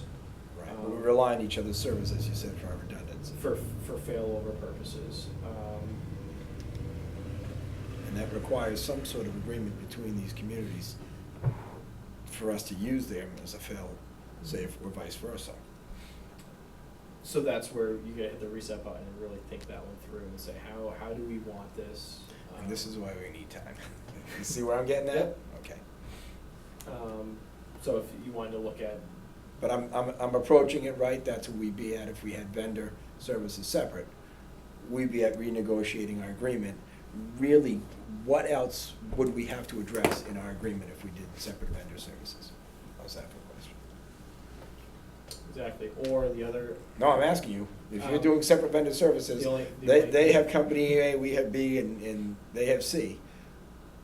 Outside of the IT vendor services, what's left for us to include in our agreement that wouldn't be covered by the vendor services, that we would have to have an agreement on? You'd have to have an agreement on the level of service each town receives. Because obviously, if you're counting on Rutland to be your failover, you don't want them to neglect their servers 20 years down the road and then be like, oh, we're gonna fail over Rutland because Henry Woods burned down. And then Find that realize they that let had- their servers just kind of rot in the basement. So actually, as I was having this conversation with you guys, I just thought about the other option is to look at a vendor model through the regional agreement, that would require an RFP. Because it'd be over the 50,000. Here's, One last quick question, if I can, Matt. Would the vendor model allow, if we kept a vendor model, would it allow for each of the towns to allocate more time? You know, would we have to pay the IT and allocate the expenses, or could each town dial up their use or dial it back on their own without us, you know, having to have the funds come through us You know what I'm saying? If we're doing IT, we pay, and So they're. it's almost like our expense budget, like right now, we have our own expense budget, they have Mhm. their own expense, but we share the salary, is that kinda what you're saying? Well, what I'm saying is if we reset the model pretty much as it is, right now, everybody has their pre-allocated times. In a vendor situation where he may have 4 or 5 or 6 people working in different shifts, could somebody increase their hours without, in other words, could our model cover a certain set amount of hours? And could each town request extra services and bill separately outside of our agreement? No. The current agreement? Well, if we redo the agreement, could Oh, we if do you it, could we do it in Yeah, a the manner current so? agreement doesn't allow for that, that's what I was. That's what I'm saying, could we do it in a manner that we're all gonna get a set number of hours, perhaps less than the ones we're doing now? And then each town could set up their own vendor agreement for an increase in services beyond that. So we kind of set a minimum, like the water sewer bill, you have a minimum usage bill. And if you go beyond that, you get billed from IT, not through us, so we don't have to handle that and play that game. I'm not sure you can do it by percentage though, because that could vary from month to month, and project to project. No, I don't mean by percentage, I mean, we would all have a That's set. what you're talking about, hours or whatever. What I'm saying is, right now, we all have 33, 33, 33. We all have a fixed percentage now that we pay for and pay by. We can establish a fixed cost to have, let's say Adam's gonna, okay, I'm gonna give Barry 10, I'm gonna give Rutland 10, I'm gonna give dispatch 10. For those 30 hours, this is my fee, and we have the benefits and everything else figured in, and everyone pays their portion. Our agreement can be written such that if you wish to utilize the company, you have the right to, on your own agreement outside of it. You get so many hours from our agreement, period. The cost is fixed, everyone can budget, and everyone can set this low enough so they can afford it. Well, it seems like that's what Rutland's doing now. That's what they're basically, Yeah, they're But going we'd have outside of to the rewrite our agreement, securing agreement their own. to keep the agreement alive. We could rewrite the agreement, dial back those hours, and then each town can seek their own, vendor model for pricing for hours, callbacks, whatever the services they wanna Right. get beyond their allocated. They get Adam for 10 hours. Do what you want with your 10 hours. If you want services outside that, you seek your own vendor. That It's would kind- keep it's our kind of agreement how it- alive. So I guess it could kind of be seen that way now. It's just that the money It doesn't work for Rutland's cost-saving effort. the money's not there when the school comes and dumps a $700,000 increase on the town. Mhm. And they have to squeeze, because I wanna do the best I can with the towns. So one of the issues I faced with Rutland is I faced a $3,500 cut to a total of 44,000 in IT spending. Mind you, 28,000 of that goes to my salary, so there's just over 15,000 for all the IT expenses for the town. That's the internet bill. That's the email licensing. So there's email bill and and licensing is about $7,000 right there. So now I'm left with $7,000 to purchase hardware. I would have really liked to be able to say, let's dial back the cost, because I understand that spending less on hardware and software increases the labor needed. It's a balancing act. You really should be spending 50-50. So in that case, and that was another thing that drove me to this conclusion, was in that case, I would have, as a vendor, I would have said, all right, Rutland, let's cut this back.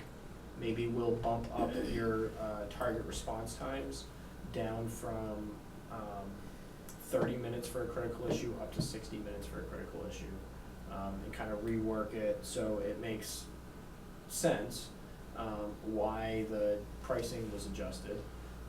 But that way they're still getting the level of service they need, and then they're also still able to actually spend money on hardware, because otherwise I'm gonna be repairing like it happened, and that was the other issue, is dispatch is spending $27,000 on labor, and then about $1,000 on hardware. So I have in dispatch, I have a monitor computer that was 10 years old, but there was no money to replace it. There's something else for us to consider. So they're spending labor on Is craft Rutland gonna be paper. financially viable to stay in an agreement with us without harming us? Are we better off to consider leaving the agreement and keeping ourselves afloat? If they're gonna put $1,000 in hardware, that's not gonna be enough. Is this agreement gonna be beneficial to us to stay in? And that's why, again, I'm saying let's hit the reset, because I don't think it's in the best interest of either entity. Dispatch is spending way too much on labor. Rutland's not spending enough on labor. Barry, honestly, I think Barry is in the best position out of all the towns. You guys. Now you're just kissing up. No. No, we've I'm kidding. spent into our infrastructure in the past 5 years You guys, heavily. I put So, together a 5-year I'll plan. say again, does that make sense if we cut back on your expense to the three portions? If we cut back on that in the agreement, so that we maintain, we'd have to know from you and have help from you in this guidance in this, to reset the model so that we can all afford it for sure and be allowed to kind of go à la carte for what we want to do. Well, I think Without that's- forcing them along. In Well, I other think words, that's the vendor option. well, Yes and no. yes and no, Yeah. yes and no. We need this agreement to survive. We've gone a year down the road with significant investment into this hardware. And without going back to having our own redundant server, we need the agreement to live, the model to live in some way. And I think the vendor agreement doesn't necessarily keep that model alive. But if the vendor agreement is, the model lives in a smaller form enough to ensure that we all have backup, and maybe that's all it's for us, and then we can get the level of service we want vendor-wise. If Yeah. you know, if we said, okay, we're gonna put new workstations in every office, and they're gonna have, you know, I don't even know where to go with that, but I mean, we're going. Yeah. You wanted to talk techie right there, I know. Yeah, no. not gonna happen, but I mean, if we wanted to increase our service end, and we wanted to spend, if we got a grant, we wanted to dump $50,000 in infrastructure, in the model, we can't unless they're all gonna spend it too. Mhm. So we need to rewrite the model so that we can do more on our own. Or less if we don't have the money, do you see what I'm saying? Right, so why Scale don't back. we, see what the bid, for vendor services looked like how Yeah, it read? that's what I was Yep. thinking. And then, you guys can discuss it at your next meeting. Yep. Um, Just so you know. I'm just saying, like, cause, Yeah, I'm just trying to get all the thoughts out yeah, here. I think if you look at Like I maybe said, what we have, this is That's scramble down the time for road. us. Right, but we're at What I'm scramble time really trying to figure something out. asking we do tonight Keep is that in mind. decide, do we wanna keep Adam for another month? Is he willing to do it? So we can work this in a timely fashion, because right now, don't get me wrong, it went from 3 weeks, we're down to 2 weeks. You And of know, course, and like we've I gotta said, we're make a busy with everything else decision. until now. We don't have a So- bid spec set, we don't have a town administrator familiar with the procurement process to write the, you know, nothing against you, Phil, I'm just saying. Is a month enough? We're in that situation. It's not like we have Heather that would just cut out a bid spec, Is 1 month post enough? it, or cut out a job description and post That's what I'm that wondering for if that's enough replacing the to IT still director, really get the guy in. while we wait to make a decision. Because right now, we're waiting to figure out what to even post. Yeah. Why don't you write So us we're not in a up? good spot. Yeah, why don't you write us up? I don't know what you call it, but a proposal. Now, there's So other, I have a form that I have to fill out, yeah, and it will be a I can give you an RFQ, okay. a request for quotes. And what I would recommend is that both towns go out and do a request for quotes, and then Mhm. sit down and look at the quotes and see if they make sense. Yep. And in that Okay. time, We're probably looking at a week to have it written up. And that could probably be done in less time than a week. It'll Yeah, take a sure. week to post it. But still, at least a week or two of posting to, and we're So I gonna be understand what you're looking, saying. we're So gonna be, that's what I'm I saying, will- if the month's enough, because this process will take us a couple of Yep. weeks to get our quotes back Right. and be ready to look at it. So So let is it me- possible to talk you into 2 months?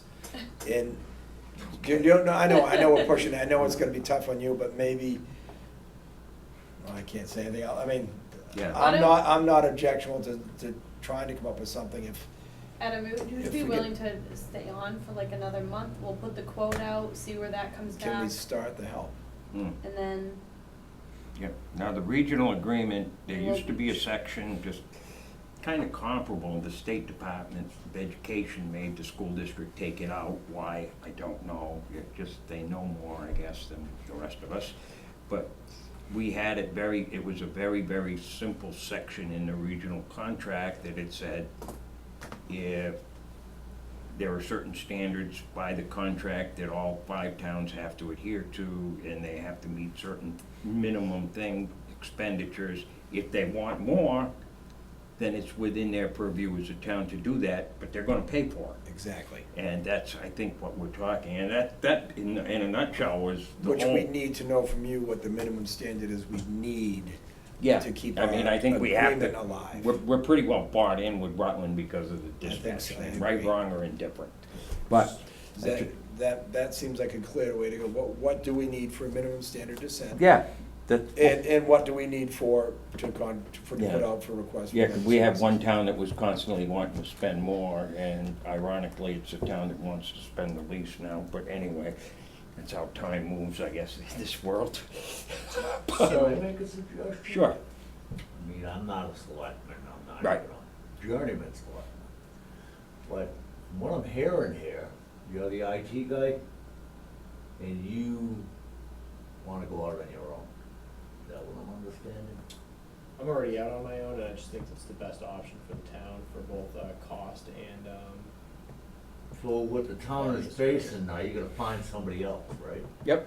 Not We gotta find, necessarily. Well, not 3 weeks to do something. it.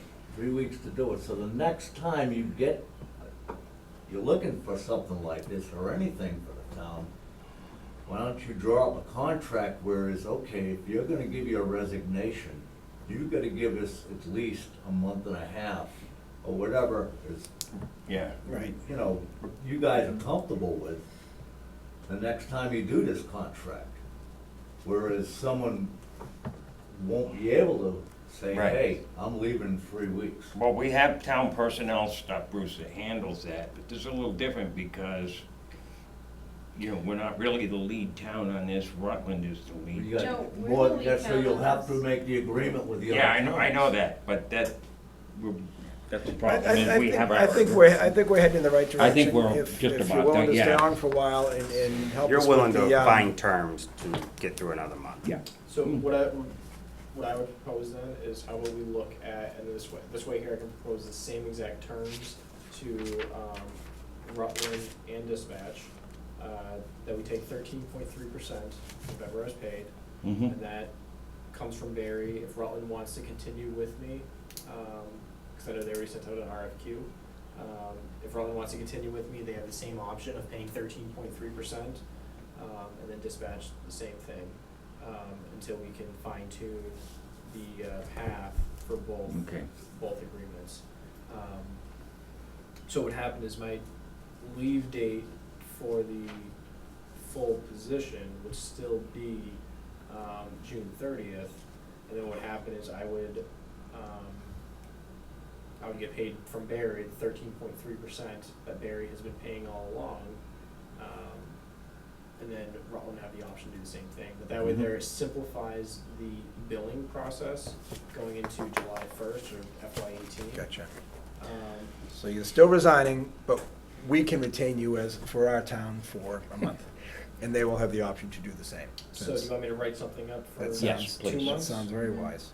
How long do you guys want, a month or 2 months? 1 month, 1 month? Really? that's all we need. We'll make it like. Really? Yeah, we just need to develop a plan. That's, Okay. don't get me wrong, We're gonna be I crunch at the end of the appreciate month it, but again. Well, Adam it's not- also wants to move forward. It can be month to month, so Yeah. we can just say 1 month and then it can renew. All right, for- fair Would enough. you, Yeah, with an have option, that for kinda like a tomorrow night? baseball contract. Yeah, exactly. Or I'm do you just think worried at at 6 the end of the o'clock month. before I we're gonna know. you have- think? Time- I think at the end of the month. time we'll Gene move or on. Nancy We're will get to crap, we that. need another week. What's his or monthly something. pay and just, Time what's moves on 13% of pretty that? fast. And that's, No, no. what he's recommending the. Okay, You guys have to agree to it though, so I'm wondering if he can get that for tomorrow night, because if not, I don't know when you guys meet again. well, we're gonna have that settled by the end of the meeting. 62 divided by 12 What? You're comes right. to, Yes, divided by so we're 4. gonna have that settled. I'll get the math figured out. Tomorrow. I'll get something written up If you could. for July 1 to the end of July, and then say that it's, See, we actually have to the end of June for that. We gotta do something on the, Okay. Yeah, okay. and then I would recommend that you still do the RFQ, Mm-hmm. which Yes, I'll write one up. appreciate it. I just have to submit the form to you guys, because you guys are the ones that appointed me. Yes. Mhm. So you have to accept that, So you guys just have to accept financial disclosure. the financial disclosure. If you want to solicit me for quotes, you don't have to solicit me for Okay. quotes. But If Okay. I think just want- You don't accept have it, to be take it, and identified as a then- special employee for that to occur? I'm not sure, I have a whole email from ethics, Okay. so I'm just gonna I'll go through that one more time, and I can send that along to you guys too. But they outlined everything that I would need to do, and they said that since there is no lapse in my employment per se with the town, that it bypasses a lot of the ethics concerns.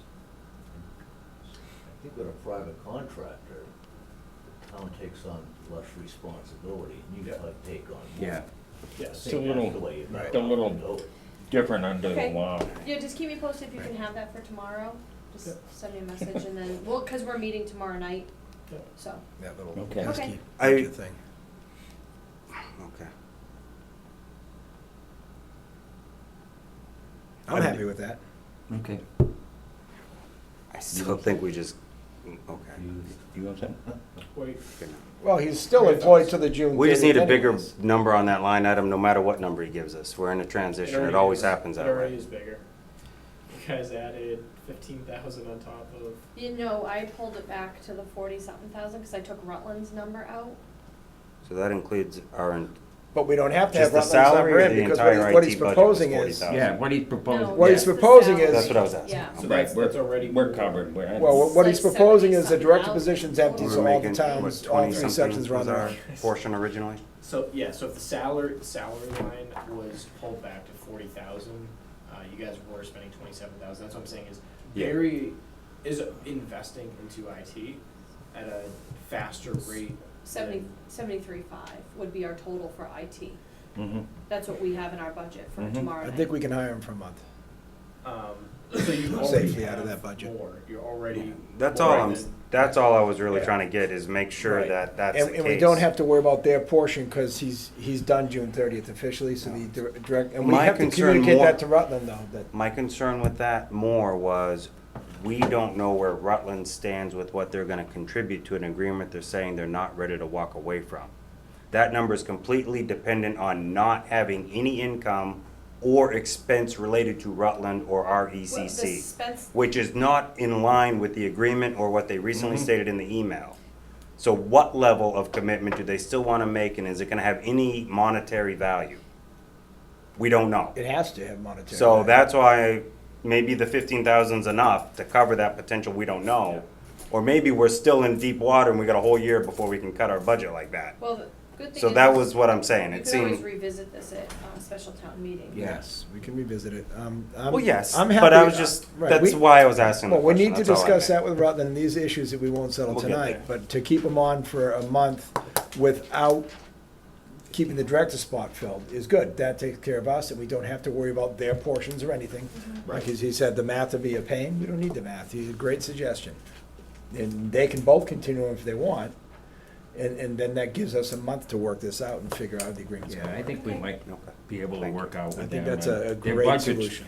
The Rutland, follow it in the news, the Rutland budgets usually aren't settled at the end of the fiscal year with the Wachusett situation and stuff, so I think it's gonna We'll be. go into December.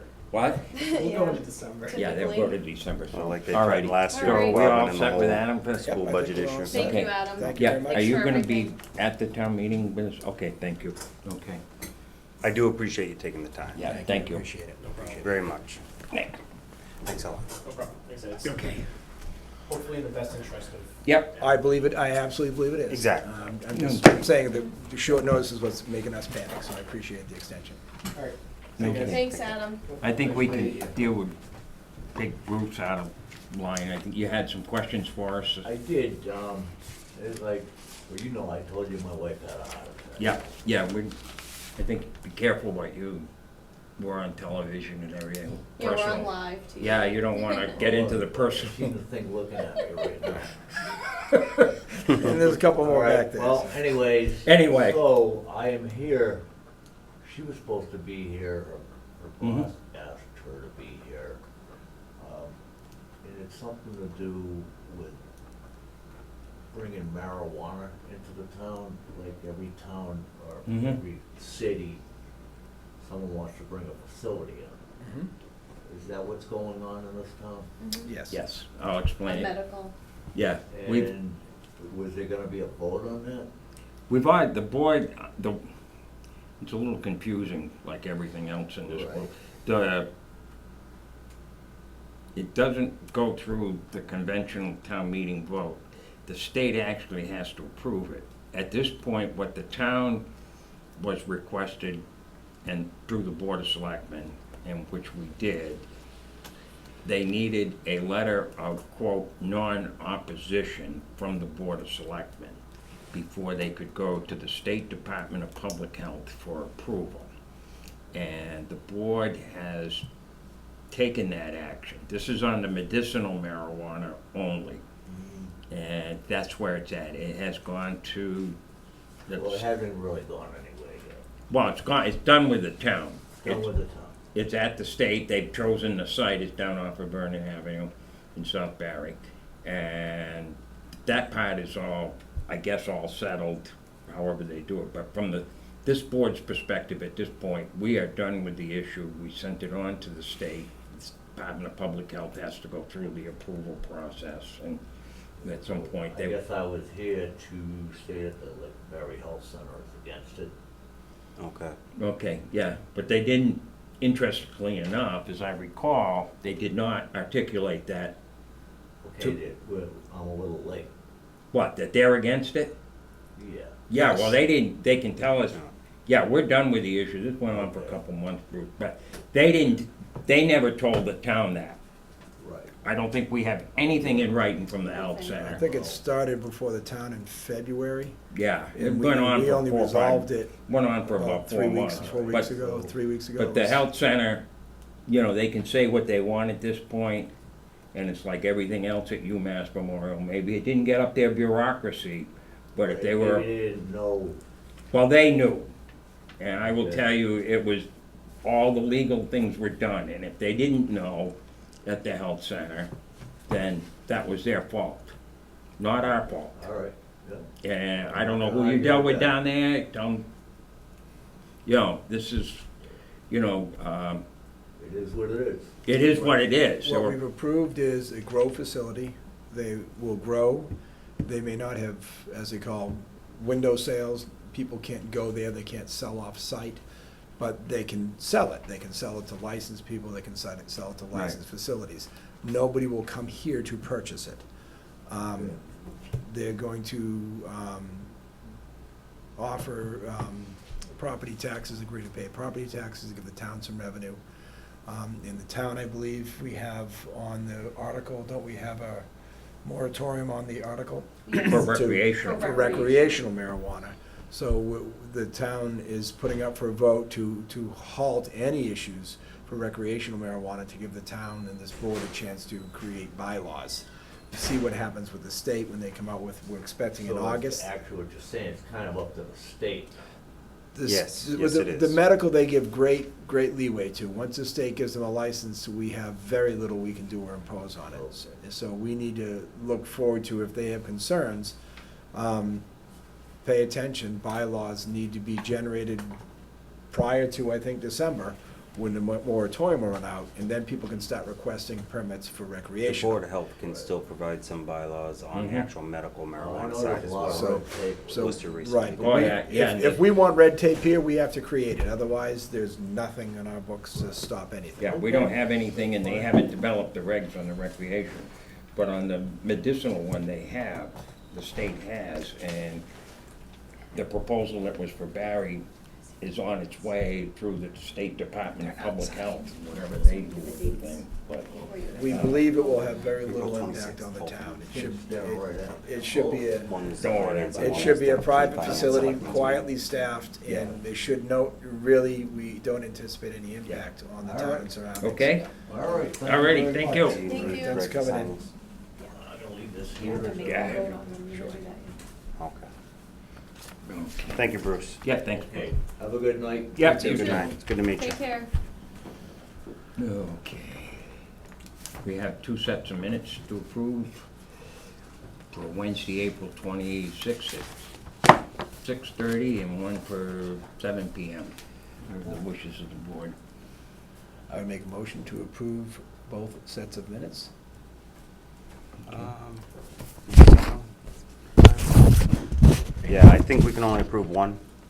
One is for the selectmen's meeting prior to the finance committee, and the second one was the notes at the finance committee.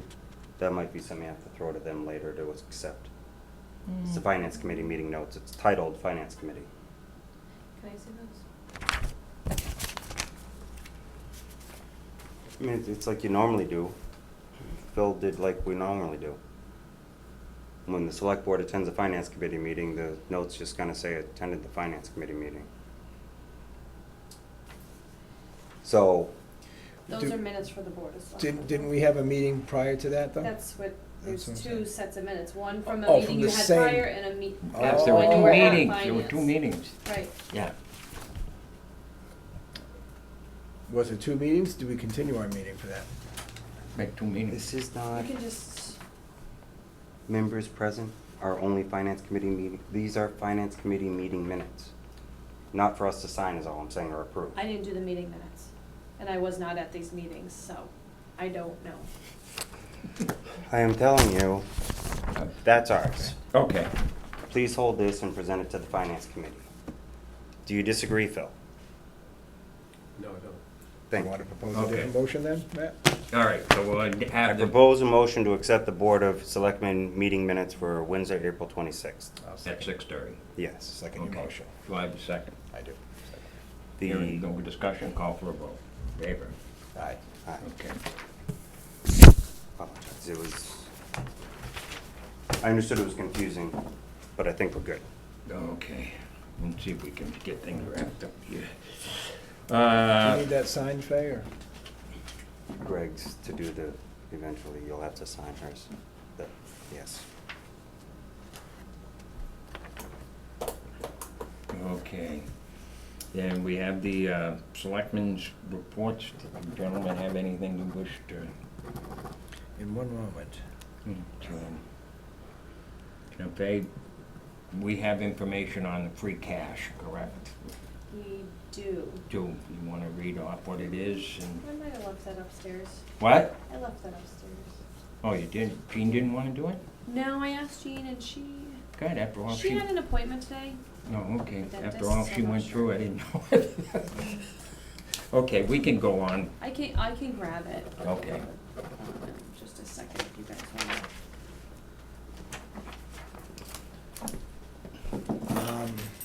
Reports. I did talk with, on our basketball issue, we followed up, Okay. with a phone conversation so far. I'm just gonna step. Obviously, we've gotten her point, Thank you. somewhat, but much more extremely in the phone conversation, I'm sure you how did. aggravated she is with the basketball. But the best I can tell so far is they are staying within their property, standing in the street. It appears that obviously the police have gone down and saw fit to join in with the children playing basketball. She wasn't too pleased with that. I believe what they had said, I didn't check with the officers, was that they have no bylaw they can enforce. She indicated to me that there was a bylaw in the books, and through further discussion, it seems that there's a bylaw from the 1800s referring to playing ball on the common. And Now pulling out your copy of the 1800s bylaw. No, Well, but I was looking for I just her- had to have a little I joke was with looking- I Charlie. expressed to I was her that looking my for her my letter, I concern had would the be, wrong- my concern was that a I bylaw got from the this. 1800s was probably not referring to basketball. I don't believe it was in existence then. And furthermore, it probably wasn't specifically meant to address portable basketball hoops. So we'd have a hard time interpreting that law to mean somebody can't have a basketball hoop or play basketball in the I street. think that was only referring to, the ball playing was only referring to the center of Barry. Right, it seemed that back Oh, then I it gotcha. was referring to ball playing, and back then it was probably baseball or something, or stickball up in the Probably common. the same issue they talked about, people getting Right, run so, over by so I horses. don't think there's gonna be any recourse there. I still wanna go down and talk to the neighbors and see if if Okay. they would willingly, move it some, because apparently, in my concern for her behalf here is, it's not just that those people that live in that residence are playing. They've invited the neighborhood all around to come use it whenever they Okay. wish. And I think that's going a little beyond Right. You know, putting up their neighbors playing basketball once in a while, if they've opened the hoop up to the whole town, I think that's a little in your face. It sounds like it, and she's certainly taken it that way, so I do wanna go Yeah, I talk to would guess them. that might be the case. I wanna go talk to them and see Okay. if that's it, I do have an exception to it, if they're opening it up to bring people there all the time. And, I can't know if they're really, you know, trying to make extra noise to aggravate it because they know what they're doing, so she feels they are. Certainly can't know that. Right. But, if it's just your neighbors are playing hoop out there in the street, I'd say tough it up, but it sounds like they're saying, oh, we're just gonna make this, it's not, we have public basketball courts. And if it's for anyone to come use and the owners aren't home at all, it's a little different than just a pickup game in the street. And, I think she's got a legitimate issue she's upset with. And as we talked about a dog being a public nuisance, I think something does rise to the threshold of being a nuisance. Mhm. And they may be pushing that envelope, so. Yeah, I'll and I go- think- I'd wanna talk to them first and see what's going on and see how many people are using it, and I still was thinking, I mentioned it to Phil today, and back of the hotel, you know, where the Barry Housing Authority owns, or even at the edge of their parking lot. I think a compromise here might be to contact the housing authority and ask them if they could work with us on something else. Right. And that would be the compromise. certainly if somebody wants to have a basketball hoop in their own property and play. Yeah, that's property their and- business. And play hoop in front of it, I'm never gonna say they can't do that. Right. That's not gonna change that aspect of it. But This if isn't it's, a but if vote. it's becoming literally a community hoop and they're kinda advertising that way to the neighborhoods, Mhm. then no, then we need a community hoop for that, but there is High Plains. Yeah. I don't wanna get into private property or getting permission of private property or towing cars off people's properties as was suggested. Right. But, you know, High Plains is there. And Yes. if we could make a hoop, obviously, if they don't want it in Nornay Park, they don't want it in Nornay Park. And I'd gotta defer to the people that manage that park at that point. You know, if they manage and maintain it, you're not gonna say, well, tough, you're stuck with this. I don't think that's right to them either for their wishes of the use down there. That's why we have these parks and recs, Mhm. volunteers and commissions to take care of those and their level, and they're part of the community. So I'm not against, as we said before, Okay. a hoop, and if this is becoming a public court, I don't think, you know, I think that is being a bit of a nuisance if it's a public court. And I would, you know, I'm all for kids playing basketball, and I told her that several times, but she's got a very valid point if it's just everybody coming there to play. She Mhm. owns that property, she's not a tenant there. Right. And I explained that the tenants have just as much right to enjoy their property as she does for the one she owns, because they pay their money for it, they just don't get to own it. But it's different if other people are coming up and doing this. Mhm. So that's where we're at with it. I don't know if that gives you guys any different Okay. perspective on it, but I'd like that to was my comment on thoughts. that. I was down there last week and we had a visit in the neighborhood. And I was thinking perhaps we could do something at the end of Nelson Street, because I thought that was a public way at the end, but it's not. It belongs to some residential units there, Mhm. so I don't think that's available. I was down there this afternoon and I was looking at the end of Church Street and wondering if that might be possible to put some sort of portable hoop there. I don't know if that would cause problems or not. It might dissipate some of the volume of activity where the current hoop is and share Yeah, I'll have to take a look share it at with that this one. other hoop. I don't know. And I still have to take a look at the assessor's map to see whether that's actually town property Yeah, on the street. that's gonna be, I don't wanna get into any private property So permission or it's- not. It's a ticklish situation trying to balance, you know, people's right to, or desire to do some recreational activities with, you know, versus the desire for peace in Prince Willie where you live. Mhm. I don't think a basketball game Yeah. at 3 to 4 o'clock is bad, but if it's all the kids coming up and going and kid after kid after I've kid all day actually long, arranged a that's meeting with different. the resident and the police chief and Dennis Fleming of the Recreation Committee on Thursday to talk about the issue as well. Excellent. Excellent. And as well as with the And resident. I don't think, and I wanted to talk to our chief, I think it seemed to me that when the officers went down, our intent was sort of have them check it out and see what's going on. They seem to jump right in and take a side on the issue, which makes our task a little more difficult. So maybe we need to personally talk to the chief and explain Yep. what our situation is there. Right. Okay. I just don't know if that's necessarily fair to the police officers. They went there and the side they chose is the side they thought was right, based on the bylaws in place and the rules and the regs that they can enforce, so. I hear you, but I think the way it may be heard, the way you presented it, was they went down there to just go play with the kids. No. So, But I I'm don't saying wanna, they- don't I think got you, I I just don't think was. they know what we were looking for. We kinda wanted to go down and check it out and see what's going on, not necessarily get that involved in it. But, you know, you can't tell them how to police. Yeah. My concern is, like we said, it might be up to us to declare a nuisance if it is. If they're bringing 20, 30 kids, I don't know how many kids are going there yet. And I don't know how far around they're coming from to play basketball there. But this is. I thought it was just a couple of kids Yeah. that were just shooting This hoops. isn't come on over my house, we got a gymnasium out back, we can play hoop whatever you want. This is in the public way. Yeah. Not in front of their own homes.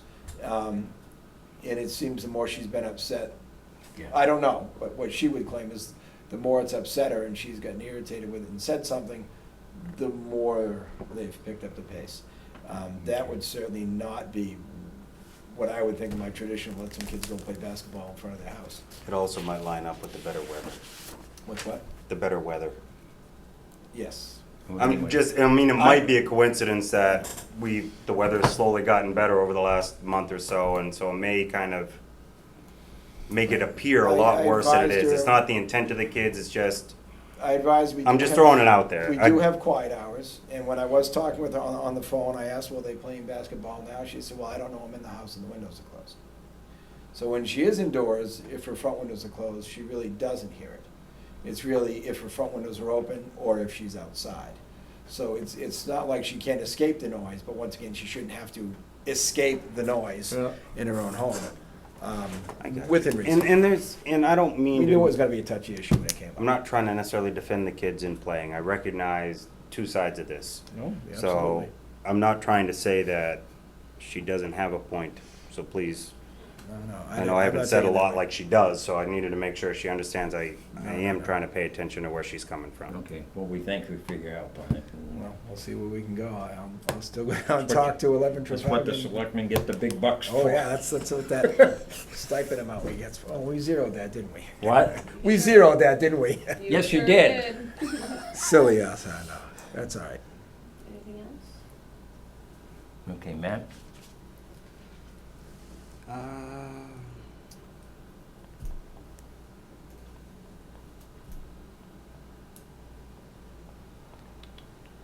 Not a lot to be said here, no. Okay, My thing I had been working on is already another agenda item. okay. Okay, now you have the free cap. I do now. Okay. I did. Okay, so first, I would like to thank Jean, Joel, our accountant, Nancy Talbot. Jean for her work, getting our Schedule A submitted, like she promised us she would. So we have some very good news that came in, late last week. So the general fund, which is the town's free cash, came in at 658,216. Six what? 658. I'm sorry, 658,216, yep. Wow, nice. The closeout for the enterprise fund with the sewer, because sewer closes out similar to how we do our books. They closed out at 122,673. And the water enterprise closed out at 157,184.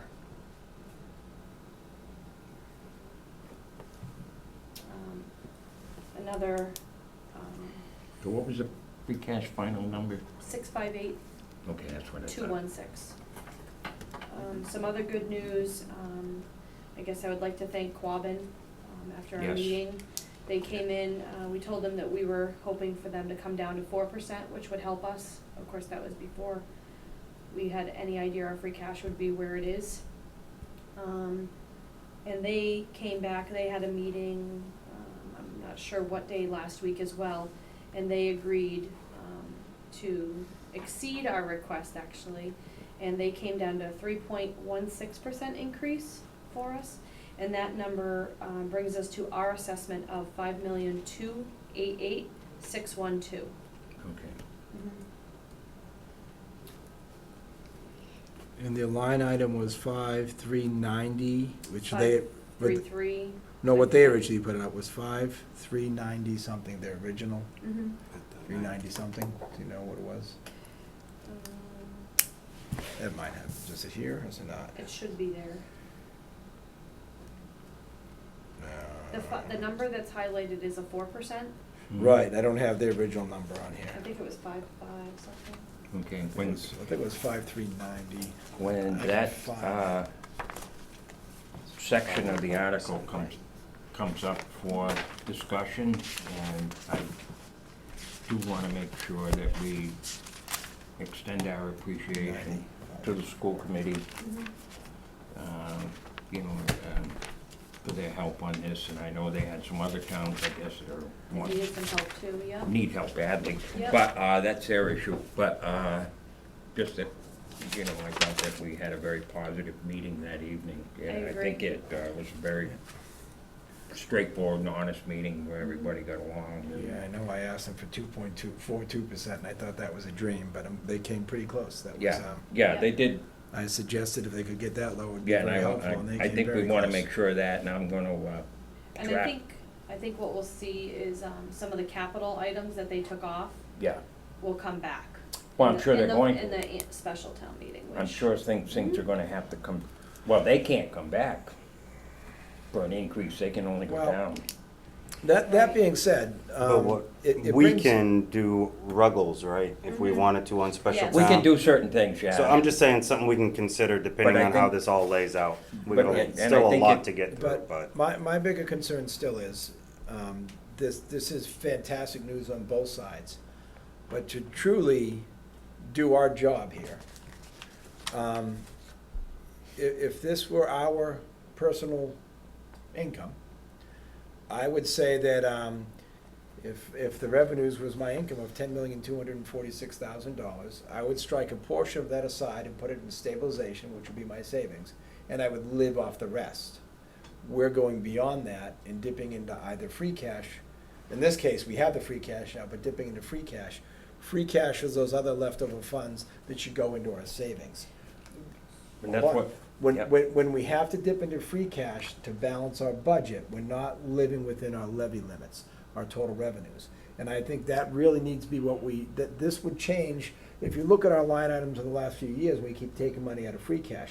If that stopped, if we could have this budget stay within the revenue limits, like any of us would do on our income, we would successfully build stabilization back and be financially stable and strong. And then we could take special requests when they come in. We could buy equipment we need, we could update roads, we could look into a lot more without necessarily always borrowing. But this is fantastic, and this is a great change in what this budget has done in history. But the fact that we still have to go into free cash, I don't care if free cash at 2 million or zero, our budget doesn't balance if we can't stay within that 10,246,000. Mhm. We're still not a balanced budget. We're still relying on previous funds and savings to balance this, and that's not gonna let this town survive and thrive if we have to Right. keep dipping into credit or savings. You know, if you were putting aside for your kid's college fund and you went and stole from that every couple of years till the college fund was empty, you'd have nothing down the road. Right. We've still gotta get within our means here, in the future. This I would is add a to that great that change for this year. OPEB fund is very similar to stabilization in the fact that it's not meant to be used for years down the road. Right. And our recommendation from the consultant the treasurer used was 25,000, and we only budgeted 5,000 this year because of that. And that's another one that'd be good to invest in now because it grows with the interest rate better Right, and we come back in the fall. for a specific purpose that we're not able to fund right now unless we use Right. this type of money to do it. And I'm fine, because that still is a savings. That's not money we're spending, that's money going into the account It's to build preparing it. for the future still. Exactly, Right. and that's shifting a savings to savings to me. I have no problem that always coming out of free cash. Right. I have no problem with that, because that's just savings account A or savings account B. Yeah. The bulk of That this- one has to be there for the future, we know that, and we've got to start putting into it, and I don't have a problem putting that aside for Yeah, that, the bulk of that free cash is going back into stabilization. which is fantastic. That's where it's heading. I'd like And to. I guess. The free cash, this number right here, this money has to be spent by June 30th. this Right, month. it's gonna go into Has to be stabilization. Yeah. allocated. Has to be allocated. It yeah. should go to stabilization. Who makes that And decision? that's where it Town or belongs, select board? but As far as, Where's the free cash land by June 30th? Who makes the decision? town meeting's gotta be settled. There's a town meeting article for that. Okay. We have to figure out what we're gonna use to balance the budget, and then the balance of that free cash. Goes Well, into stabilization. it's too late to put it into the, OP. We're gonna, OPEB? s- Is it too late to put it into OPEB now, or do we have to wait till fall? we're Could gonna we- see how the warrant's written. I don't know how the warrant Do we was say written a on. dollar Oh, you can amount? modify- Decision you- made. You can make a motion on. You town can make a meeting floor. motion on Okay, it, that's what right? I'm asking. Yeah. So Why, Yes. why don't we Or do an that amendment. and put it in there now, because that's, see, to me, that's our liability coming in the future, we have to start saving for it.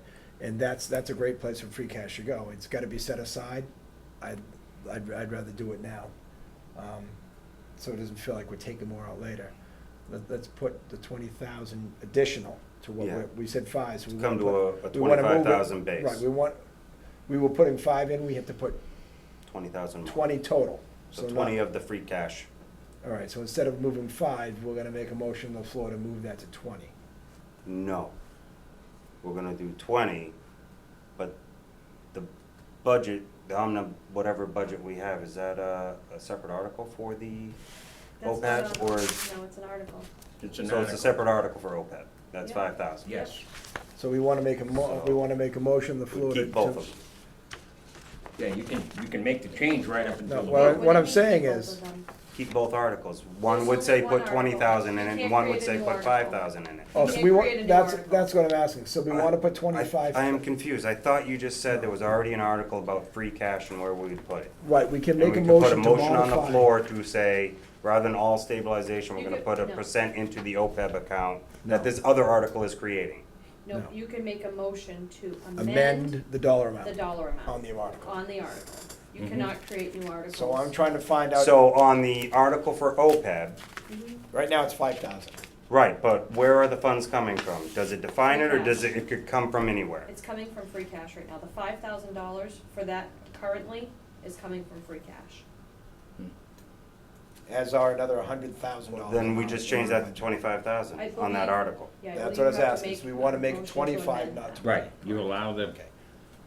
you allow the motion to be entered onto the floor, and then you make an amendment to that. Make a motion to amend. And when Amend- people ask why, it's because this is Yeah. what the design was, but we didn't Right. have the money. Now that free cash has been certified, we can put the appropriate amount in that we're supposed to be depositing this year. I just wanna make sure we do it in the right order. My understanding was it's like you do one before you can do the rest or something, and that's all I was trying to No, clarify, you're- so I it's the understood right- right. Right, It's and, the right and we also have a motion, an article that's gonna say, move a sum of money from free cash to stabilization. That sum of money will be determined by what we have left Well, over. was my confusion. Can we actually fund OPEB from free cash, or do we fund OPEB from stabilization? We throw all that, No, stabilization. and that's where I was confused. You need 2/3 vote. 2/3, yeah. 2/3 vote to go in, Okay. 2/3 It'll vote to be- come out. And so it's easier to, and then you have your last article is your stabilization, and whatever amount is left, Right. that's what, you don't have to put the Yeah, amount it's- until it's- the. Because if we put it in stabilization, we wanna take it Yeah. out later, that's a 2/3 vote on the floor to get it taken out, Right.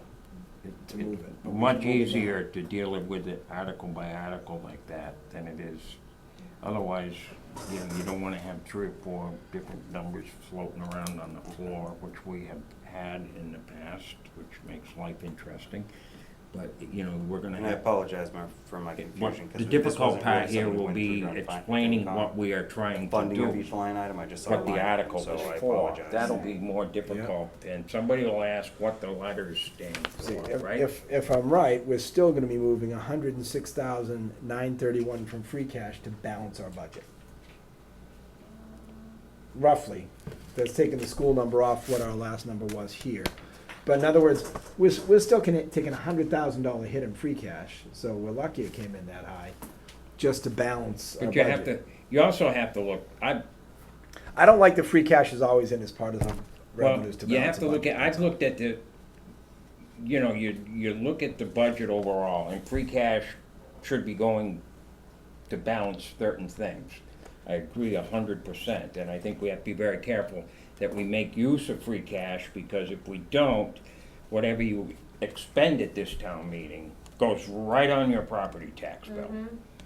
Right on it. If you don't use the free cash to offset some of these things, Right.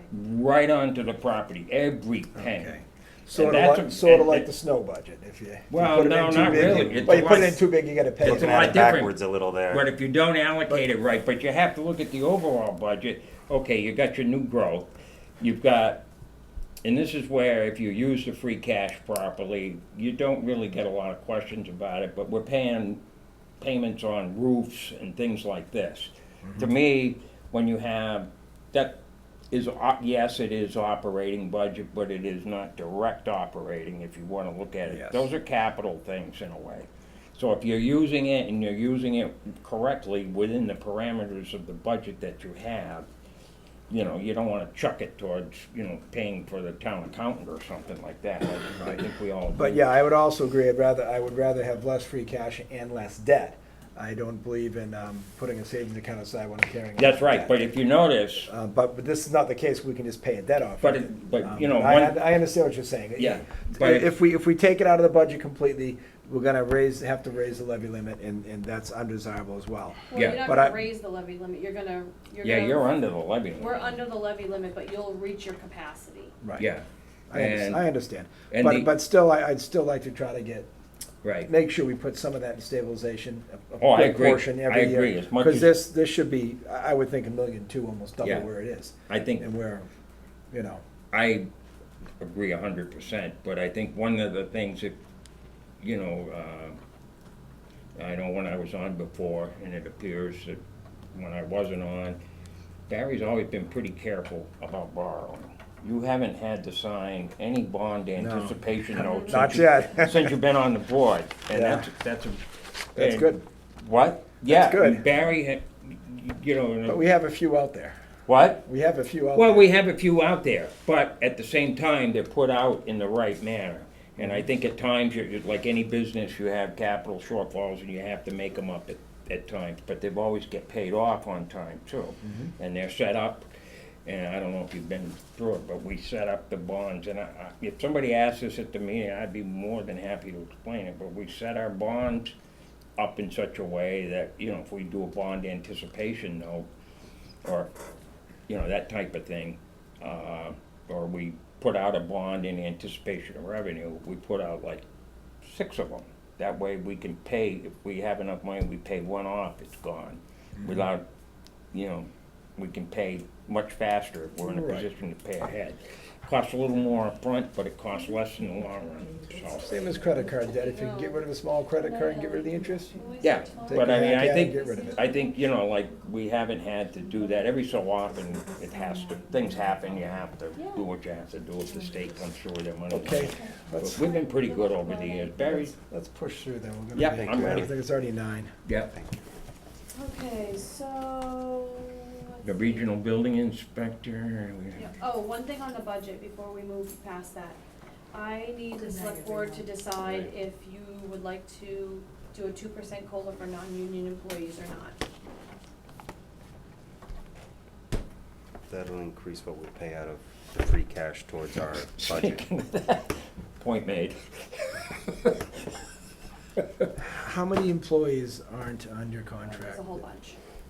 It's about, it's, I would say, to say safely, I didn't do the figures yet, under $30,000 to give every non-union employee a 2% COLA. I think that's reasonable. That includes all firefighters, ambulance, Oh, I can't vote on it. ambulance personnel, so it would just, Everybody. everybody, yep. And if you see the budgets that I emailed you guys, there is a column that includes it and there's a column without it. Okay. Yeah, Just to prepare for if you chose to do that or not, I can delete a column. I'll recuse myself from this issue. When was, I happen to favor it. When was the last time we had, did we do it?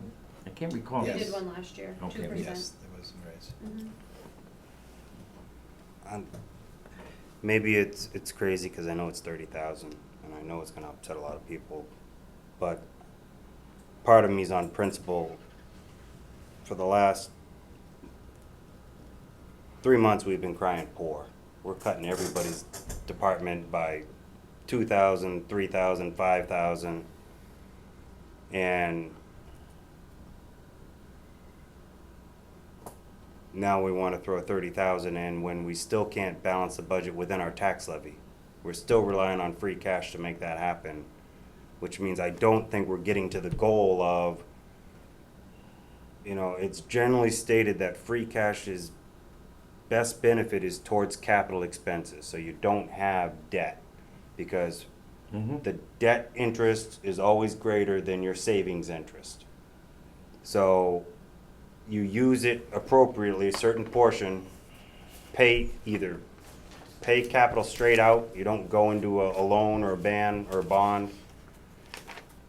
We haven't been able to do that for certain things.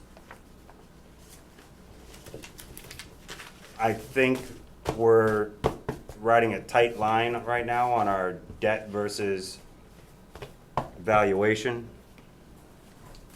And I think, like I said, it sounds more like a principle than actually what's 30,000 to 10 million or whatever the overall grand budget is.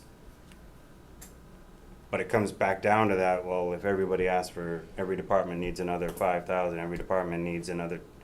We cut out certain departments that have been desperately crying for assistance for only $5,000 or $7,000 to help them keep up with the paperwork and public records issues and getting things electronically versus pulling them out of a hard copy vault somewhere.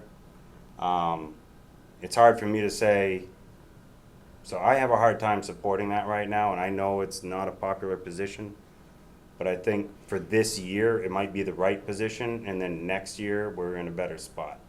Could I just say something? It doesn't seem Yeah. fair, though, to the non-union, for union people to get a raise. I've been telling the union COLA. people that don't COLA expect a and 2%. And the non-union not to get anything. Yeah, there was about 3 years, 2010, 11, 12, that there was no COLA to the non-union, but the union still got their COLA. Well, I think, I've been sitting in negotiations with the police union, and one of the items we've been discussing is whether they should be getting a COLA or not. And I've been fighting it. Well, they're And I getting- can't, They're getting an increase through the step schedule, aren't they? we are negotiating that. The first thought was it's getting pushed out for a year. It's not gonna happen this year, but I can't get into any more because I have another meeting in 2 days. Yeah. But I'm just saying, I'm keeping the same line I am with the union negotiation as I am representing right now. We can't afford this Let's year. pick I another think topic. with the common, the public safety building, all of these major investments we just put in, it's almost like you gotta wait a year to actually figure out where you land with all of this debt that's gonna show up in next year's budget. There's no debt. We didn't borrow for the public safety building. We used stabilization. Also, I think the DPW is asking for an increase, so I don't think they may balk at this, not having anything at all, so. Now, mind you, Greg, you do not have any requirement to recuse yourself because this affects the entire I'm not- population. Yeah, but So for you to. you heard my opinion, but I won't vote on a pay issue for myself of any kind. Understood. I will not. I will Well, you respect consider- your decisions, whatever they are.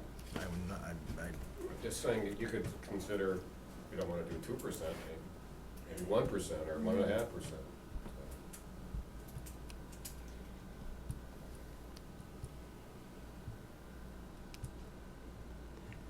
I just know personally that, I don't know, maybe the finance committee can have this fun and go and talk to the department heads. We said you can't have your assistant.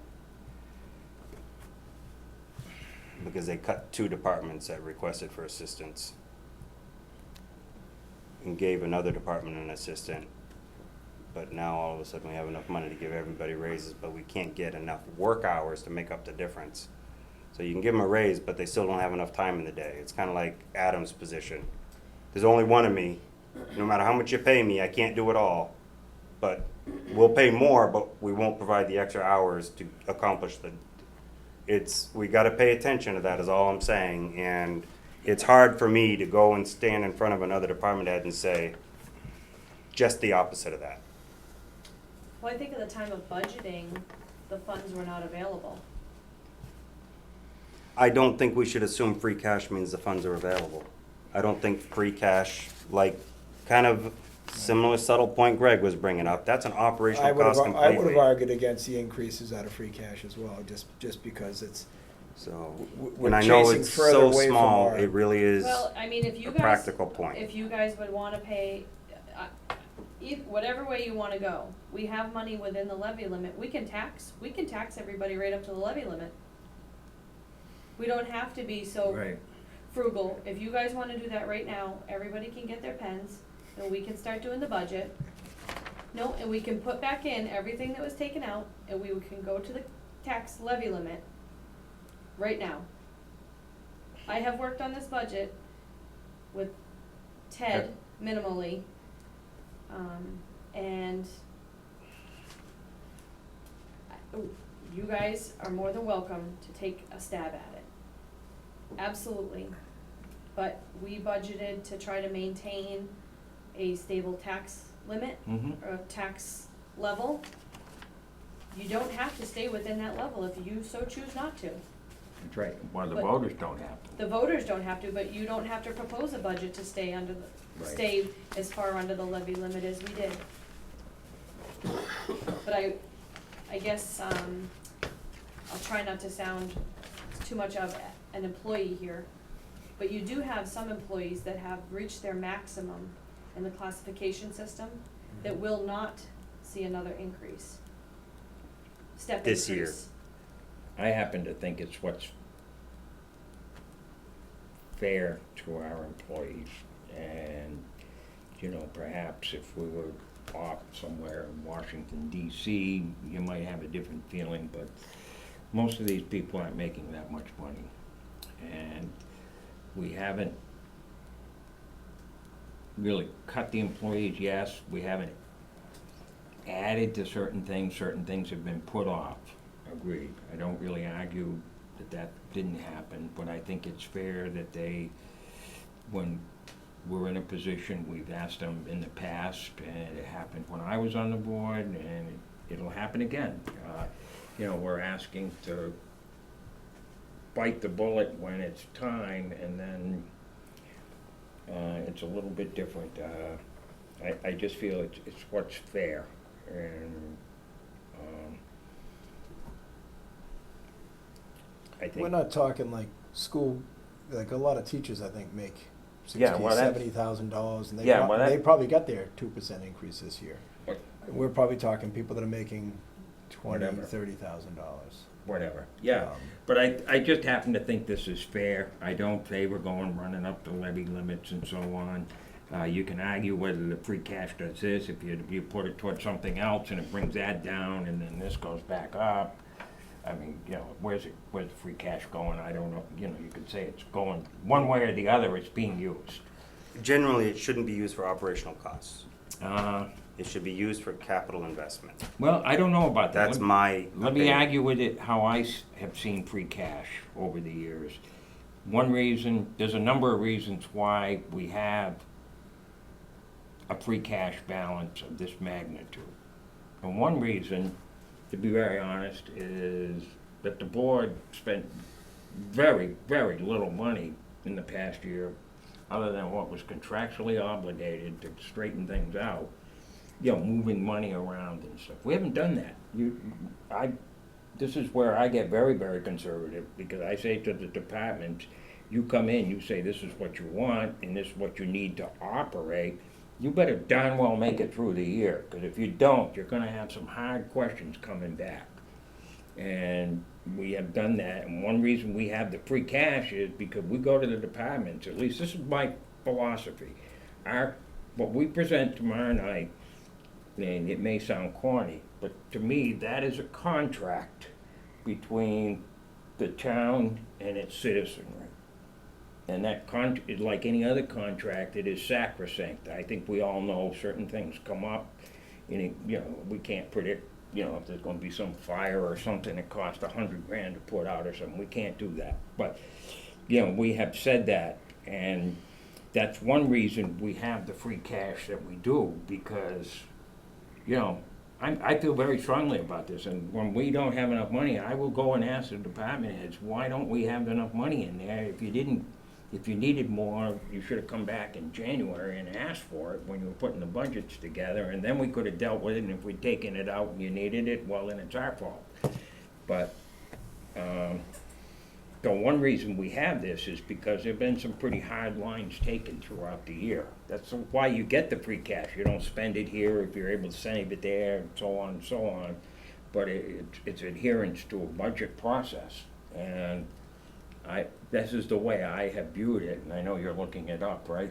But I've gotta look up the difference in the, What? I was gonna look up the difference in the yeah, well, the anyway. actual budget. But I'm just telling you, this is the way I look at it, and if we're gonna address the issue, this is the time to do it. And yes, there's free cash being moved around, but that free cash comes because there've been some pretty hard lines taken on budgetary issues during the year. That's one source of the free cash, amongst other things. There's other, you know, but I think, this is a hard line the board took. And granted, maybe some will say it's because there was only one of us here for 2 months. That certainly probably helped the line.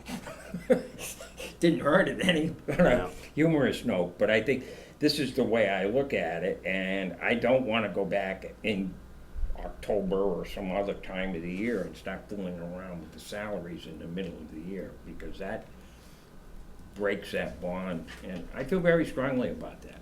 And I understand if you have a fire, you know, the year we had the hotel and stuff, it cost $250,000 or some crazy amount between this, that, and the other thing. That happens, and most reasonable people are gonna say, well, you gotta put the fire out. But on a normal situation, we say to our departments, you're coming in for this, and this is what you need to operate. Now, we put equipment purchases and stuff off, but that's a little different. But to actually run the departments, this is why we have the free cash that we do. And Well, we canceled a couple softwares for $10,000 each.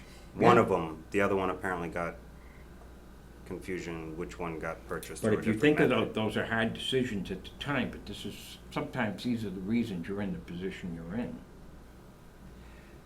Right. I hear you, but here's the thing, just another viewpoint of this. Yeah, And nobody's really wrong or right here. Right, but this year we got 658,000. When was the last time we got over, say, 450,000 in free Well, it's cash? happened quite a few times.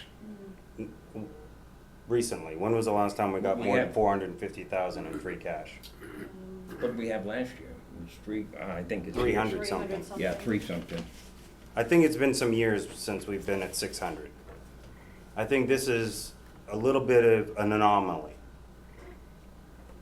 Actually, a large anomaly based on what our average would be.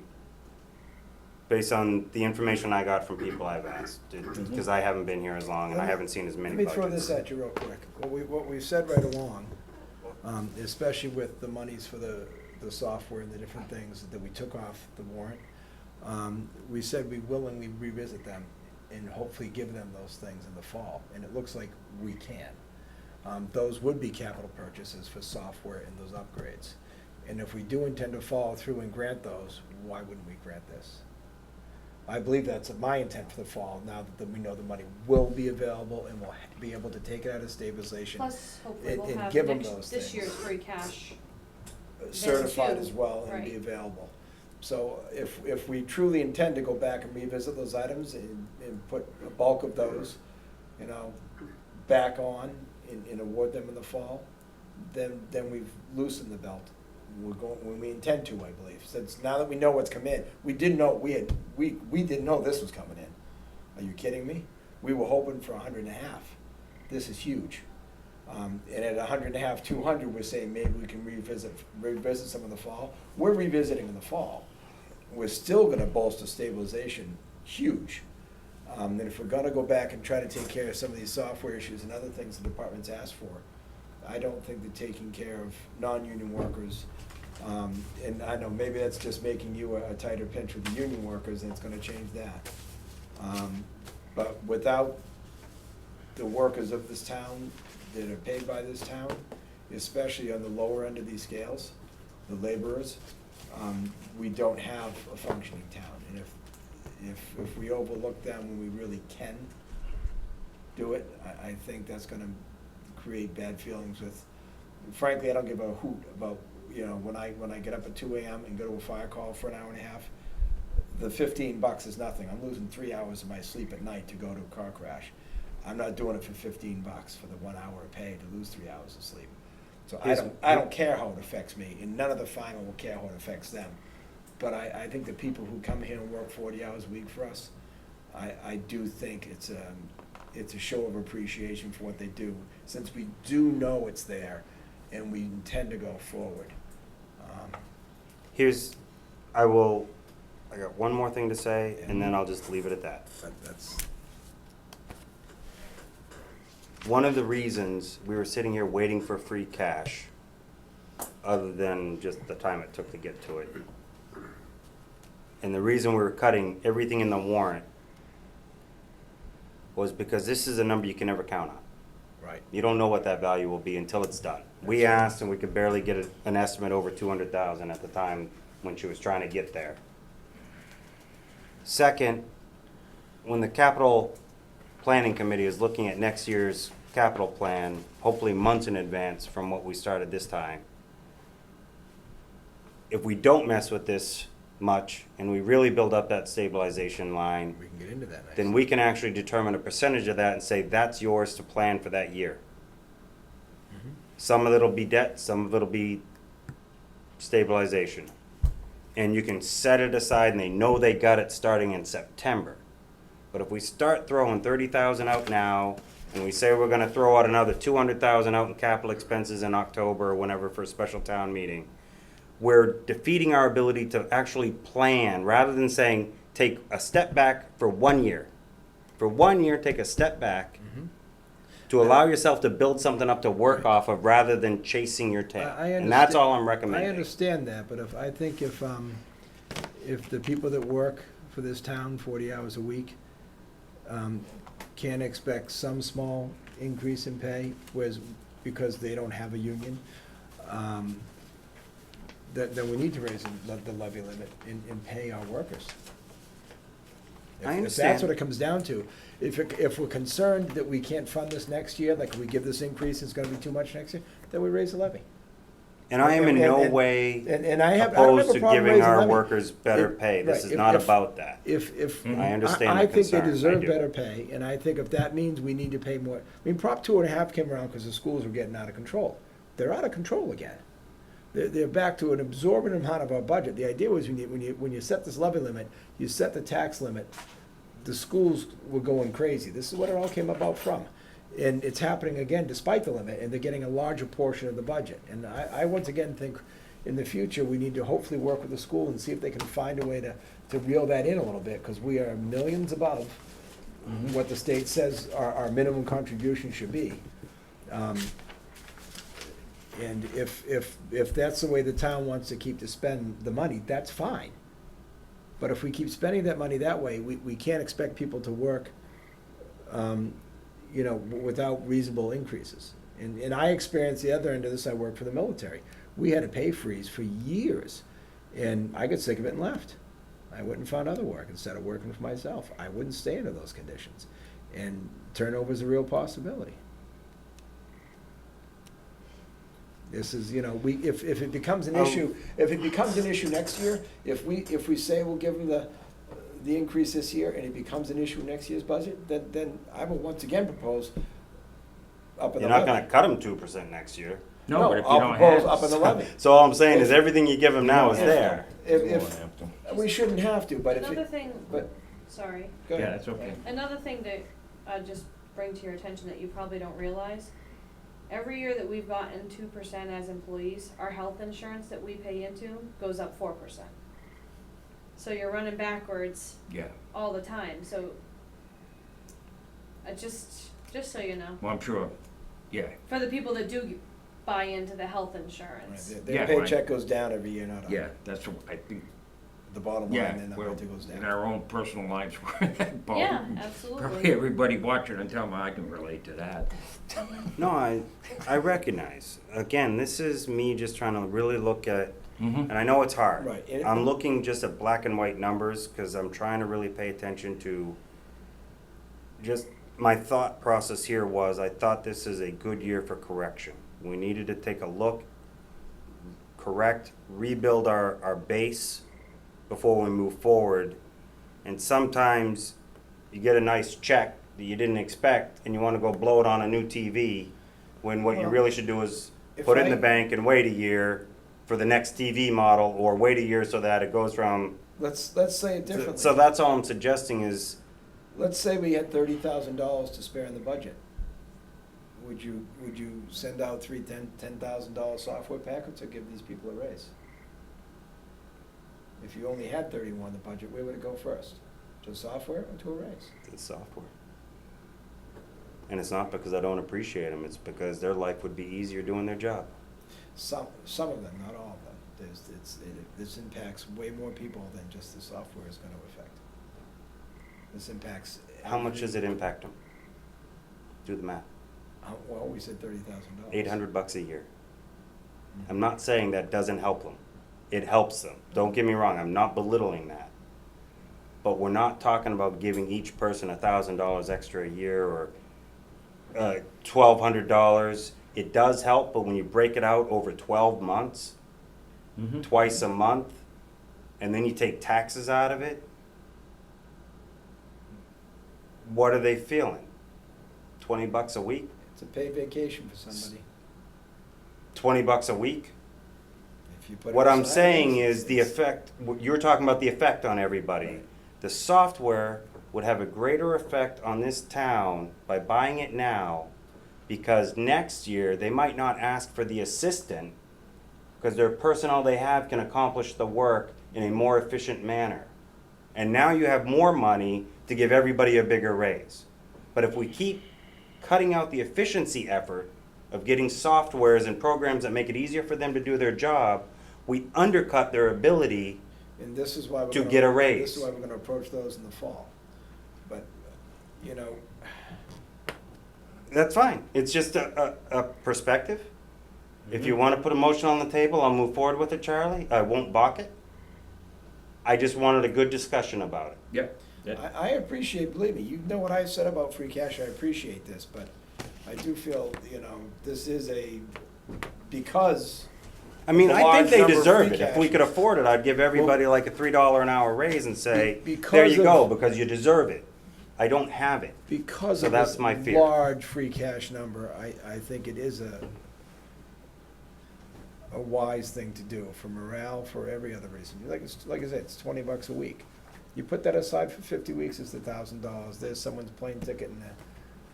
You know what I mean? And you're right. It's It's theirs to invest and use, and it It's does. very substantial to someone that's making $25,000-$30,000. It's very substantial. Yeah, it is. And I think we can certainly, I don't wanna blow the 600 grand, don't get me wrong, but 30,000 here, and if we put 100 and something in the fall out of stabilization to buy some of these important software issues, I'm okay with that too. Stabilization's still gonna go up by $300,000-$400,000, we're gonna get back near $1 million or over $1 million, that's good. And we have more money coming when the next free cash gets freed up. This is 2016 free cash, right? 2017 free cash is coming. There's another one coming before the year's out. Yeah, but you know as well as I, this town has some major upgrades we've been ignoring. And we're gonna put, hopefully. Not because we wanted to, it's because and we if couldn't afford it. And if we get 200,000 more in stabilization for the next free cash next year, that's fantastic. We've gotta be diligent on this budget next year, we're gonna be on it sooner, we've already talked about that. And we're gonna look at everything we can, and we're gonna keep a tight hold of this.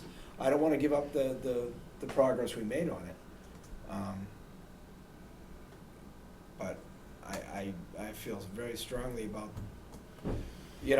my parents are teachers, I always say we need to pay teachers and whatnot, with the teachers make a good income for 180 days of work a year. I think they do very well now. We're not talking about people that are doing very well, we're talking about people that work 52 weeks a year. So do you or want to put a 50. motion on the table, Charlie? I would entertain one. If you want He's to. recused I said himself I'm from gonna- the I'm gonna- process I other gotta than stay to the my word. I can discussion, make, so. oh, I see what you're I'm- saying. That way I can second it. I'm not gonna Okay. vote myself a pay raise, although like I said, I could give two hoots about getting another couple pennies in my fire check. I'm not in it for the money, it's not my job, Yeah. it's not my career. It's not a significant I amount of money forgot to me. about that. I did, quite. But I just wanna be heard on why I think it goes Okay. that way, and make sure you guys. I will deal make a with- motion that we authorize the 2% increase for all non-union employees. I would second that motion. Okay, I respect that. And, you want to add any? No, I've, Okay, I will call for a vote. In favor? Okay, I'm in favor. thank you, Matt. Thank you. Oh, No, it's, I understand. I appreciate the debate. I wanna have the debate. I like the too. debate. We all like the debate, that's why we're here till 10 o'clock every night. Not sure. Faye, let me ask you questions. You know, did you run through the items other than the veterans ones? Because that sheet was really, when I opened it yesterday, I said, wait a minute, Ron's signature page, I saw some numbers this morning. Yeah. You went through Do it? a double check on it again. Okay, you Jean know, and I are gonna go through all this and, finish up the motions tomorrow with where the monies are coming from tomorrow, morning. okay. Cause these all have to go to print tomorrow during the day. Like I saw the gas account still had $100,000 Yeah, I in it. changed that. Okay, I that's why I actually said, have this is, copies. I just made a few, I only had 2 hours this morning, I put myself off work a couple hours off to do this, but I gave you one? I Dan? did go through it, and, Yeah, cause you wrote on yours, right? Yeah, you don't want your regular work to interfere Oh. with this job. yeah, no, I couldn't do Yes, I that. did. Okay. I took the kids off this morning because I held them up. Yeah, for you don't want- hours. you Sorry, don't wanna kids. do that. All right, I let's still race was through down this. to a couple errors already on that. I've only been the only set of eyes looking through I this know, so far. that's why I get back to you when I can, Yep. I'm just, So, if you could do a once-over on this again, Okay. if you find any corrections or whatever. I'll look at it at 6 AM. Okay. And so I get 6 to 7, I can do it. With the hard copy, it's easier than on the computer though. Yeah. It's, Okay, as nice as that screen is, it's a lot easier to see it this way, so I can go through it. sure, But Okay. I'll go again tomorrow morning, I'll let you know if I see anything for sure. sure. Early. Thank Guess you. we can make the note now of number 16 change to 25,000. OPEB. Yep, And that, once again, that's a savings to savings. yeah, we're not gonna That's change that right now. That won't be changed in the book. On the floor, that'll be on the floor. Changed on the floor. We can't change this, but we can make a motion to amend the number on the floor before we vote on it. Mhm. Why can't we change that? We didn't put a dollar value on the warrant. No, but it's here. So you can just present the number ahead of time rather than, I was confused. We presented the public hearing with that number. Yeah. One Wednesday. This is, I think, a lot. All right, never mind. This is Change, a lot- change as little as we can until the Good floor, enough. but Let we the can. voters decide, and if they haven't seen the number and they don't wanna make a pinpoint on that, so be it. But this is the much more visible and upfront way to do it, I Yeah. think. Good enough. I don't know if Gotcha. there's any update on the regional building inspector. Okay. The position was reviewed by the town council, Jim Baird. It's gone to the town of Petersound for Copeland and Page to review. That's So- where it is currently. Okay. This one, okay. But Jim Beard was okay with it? And he made suggested changes which we incorporated. Okay, good. Okay, do we need a vote on Michael Stelman? First, I have a couple wage authorizations. Okay. Sorry.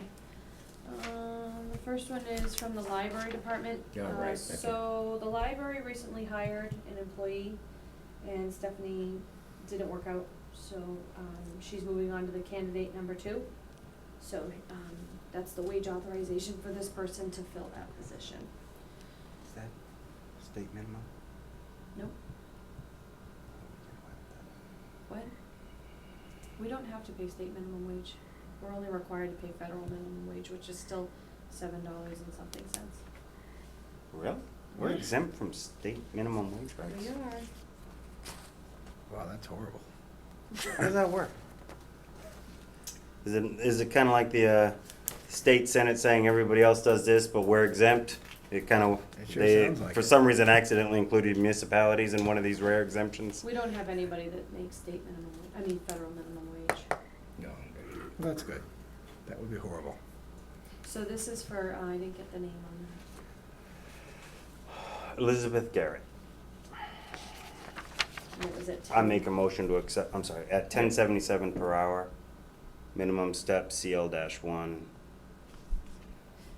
I would make a motion to accept the appointment of Elizabeth Garrett as a library assistant. Second the motion. Okay, discussion? Hearing none, call for a vote. In favor? Aye. Okay. Aye. The next one, the cemetery hasn't signed that yet, they meet Thursday, they've already chosen this employee. This is, this person's passed all the pre-employment requirements, so they're looking for that.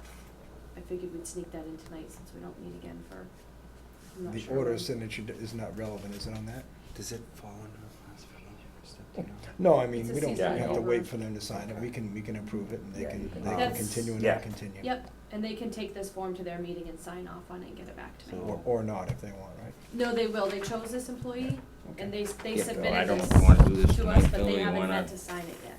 No. We have the wage on that as well? So, make a motion to accept Owen Benoit Mm-hmm. as a cemetery laborer, contingent on cemetery commission's official signature and acceptance What's the rate? at $11 an hour, Okay. 40 hours a week, seasonal.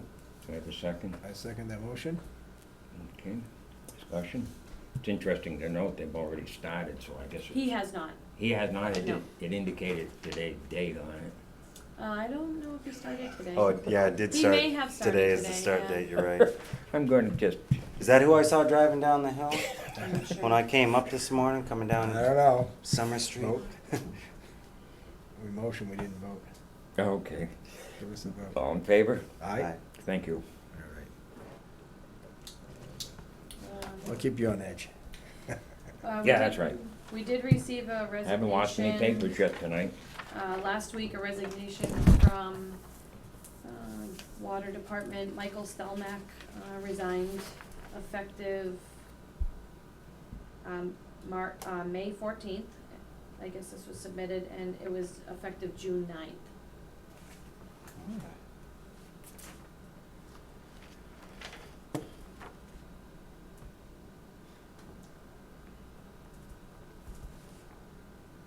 Okay. Make a motion to accept the resignation of Michael Stelmack. Second motion. Okay. Discussion, in favor? Aye? Okay, that's unanimous. We're gonna make it out of here before 10:30. Oh, we better be. Okay, anything else? We gotta set the meeting schedule. Well, Greg, do you wanna talk about that special municipal, yeah. special employee? What, do we Okay. have the designation, are the firefighters considered special town employees? I have not honestly had a I- chance to be that. Tom I do not George, believe they Tom are. Georgia said we were, but that was, Does he know when that would have been voted? Cause the selectmen would have voted it. he was very confident that that was the case, but I didn't ask as to when it was voted, but that was a concern. We could follow up with the town clerk, is that correct, or is What- it a meeting unit under us? and What's that's if going on is filed it we with have, them? one of the firefighters runs an EMT school. He has for almost a decade now. He does classes out at, actually, I think Amherst College brings him out, and now Holyoke College. And he runs courses, he was originally out of Ocam Fire Station, and then he did some out of Phillipston Fire Station. He runs EMT courses. And, I don't remember the exact scenario. He was set up to run a course someplace, and they decided not to do it, but they had so many students that needed to get into a class. So he'd asked the fire chief if he could do it here in Barry. And they just contingent upon him getting signed off from the ethics on it, because he's a firefighter, and then he'd be doing a contract work for the town. And ethics had asked something about the designation. If he's designated as special employee, then that was okay. I think that means as a firefighter, not as his Okay. contract work. And once again, he's worked in Ocam where he was an EMT. He's worked in Phillipston where he was not on their payroll. And in Ocam, ethics had said it was fine. He just had to, for example, if during a class they had a call and he went in the call, he couldn't be paid for that. So he just would use his paycheck for the entire duration of when his class ran, in that case, to safeguard from it. They may actually investigate that and say, oh yeah, if that's what worked in OCAM, that's what we're gonna do here. So in the meantime, had asked me if I could check into it to see what we have for designation. And if they are not special town employees, if we, if firefighters are not, what would it take for us to change that designation? So this is gonna benefit, I think he was giving Chief maybe 4 free slots in the class. It's When I was it's reading like up on it- $100 a student, so that's a good freebie to let him use the station. Online, the summary for this particular conflict of interest section, Mm-hmm. special employee, appeared to state that you cannot make an individual a special employee, No, you can we'd make a have to position. We'd have to make So the all firefighters. part-time fire employees, Right. firefighters would be It would then have to be a considered broad special stroke with the employees. paintbrush in this one to redesignate everyone. If we had to redesignate, it may already be the designation. And what repercussions are there if we make a change, if we had to? I don't know I don't know Make the a change? definition. If we weren't designated special town employees and we. Special municipal But employees. they're special municipal employees, yeah, and that's what Tom said we were, Right. special municipal employees. If that, I mean, I don't know what the definition is. I can only remember us designating, in my time, one person, and it was at a public meeting, so it doesn't matter, but Dave, Richard from White Valley Auto, the selectmen designated him as a special municipal employee because he's a commissioner, so he would get a check as a commissioner in the cemetery, but his business also could receive payment from the town for towing. Yeah. So he came to the board and asked to be appointed as a special municipal employee.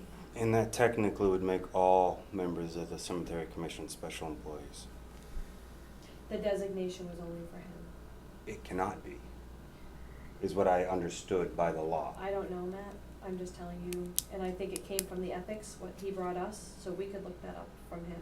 Right, because the same thing, like, they can't, just by state law naturally, Charlie, you and I are considered special municipal employees as members of the select board. Any member of a select board in the state of Massachusetts is automatically a special municipal employee in that role. So, that's what I was wondering, since the firefighters, we're not in, the healthcare system, we're not in, we don't, we're offered no benefits, no vacation, no sick, no insurance, there's no offers made to us outside of It's the whatever select they board's pay us per decision. hour. So I'm wondering if that already is that designation, because When we it's ask- not a typical employee. Yeah, why don't we ask Fred when he comes by? Mhm. I think would be a, You gotta be a town less than, I think, 3,000, and then all employees are special municipal. public and But safety. when you get above It was 3,000, it's designated by the 3,500, I think, select was the board, number yet. They said, you're right. according to the summary I was We're reading. working on that. But what I'm saying, how does it? No, he's asking what's the method. Yeah. If they're Yeah, not, but- well, it's our I know, decision. I was just making. Right. Oh, my- okay, I But I'm didn't know if saying- you heard I that. But said I'm- we're working on it, 3,500. But I'm saying, but to our, but what does it change for the relationship with the town if they're a special town employee versus? Well, I just looked it up, and other? it's, the first thing it says is, your position is eligible to be designated as a special municipal employee position, provided that you are not paid.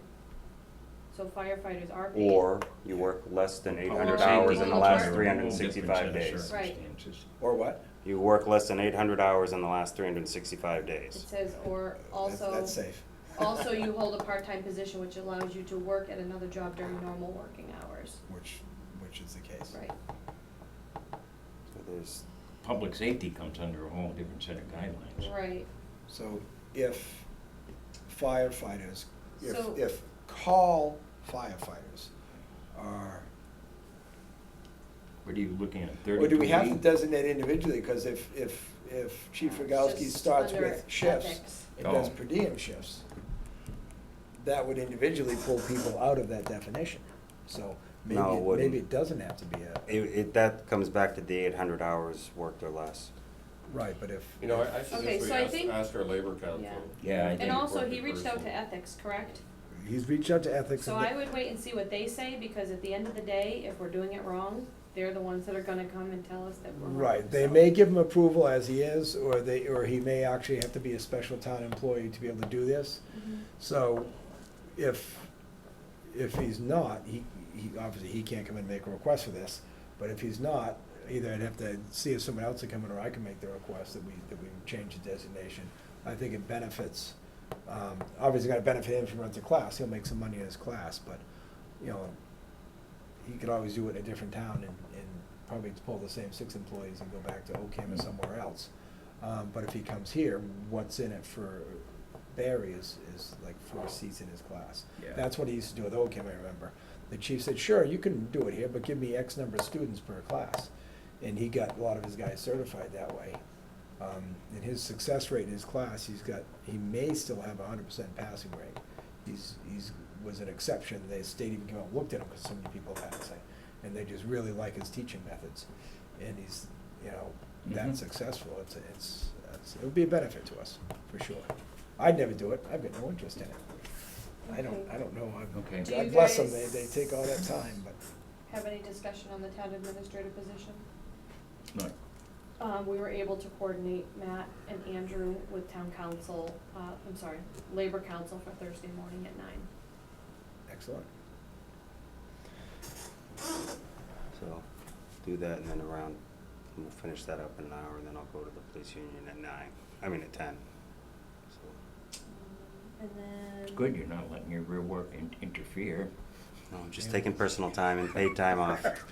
I don't get that. I just don't go to Whatever work. it is, It's what just, wasn't worth trying to just work that You much gotta harder. build it into this fund that you can then pay yourself back with when you take a That's day right. off. You'll call it your It's- holiday fund.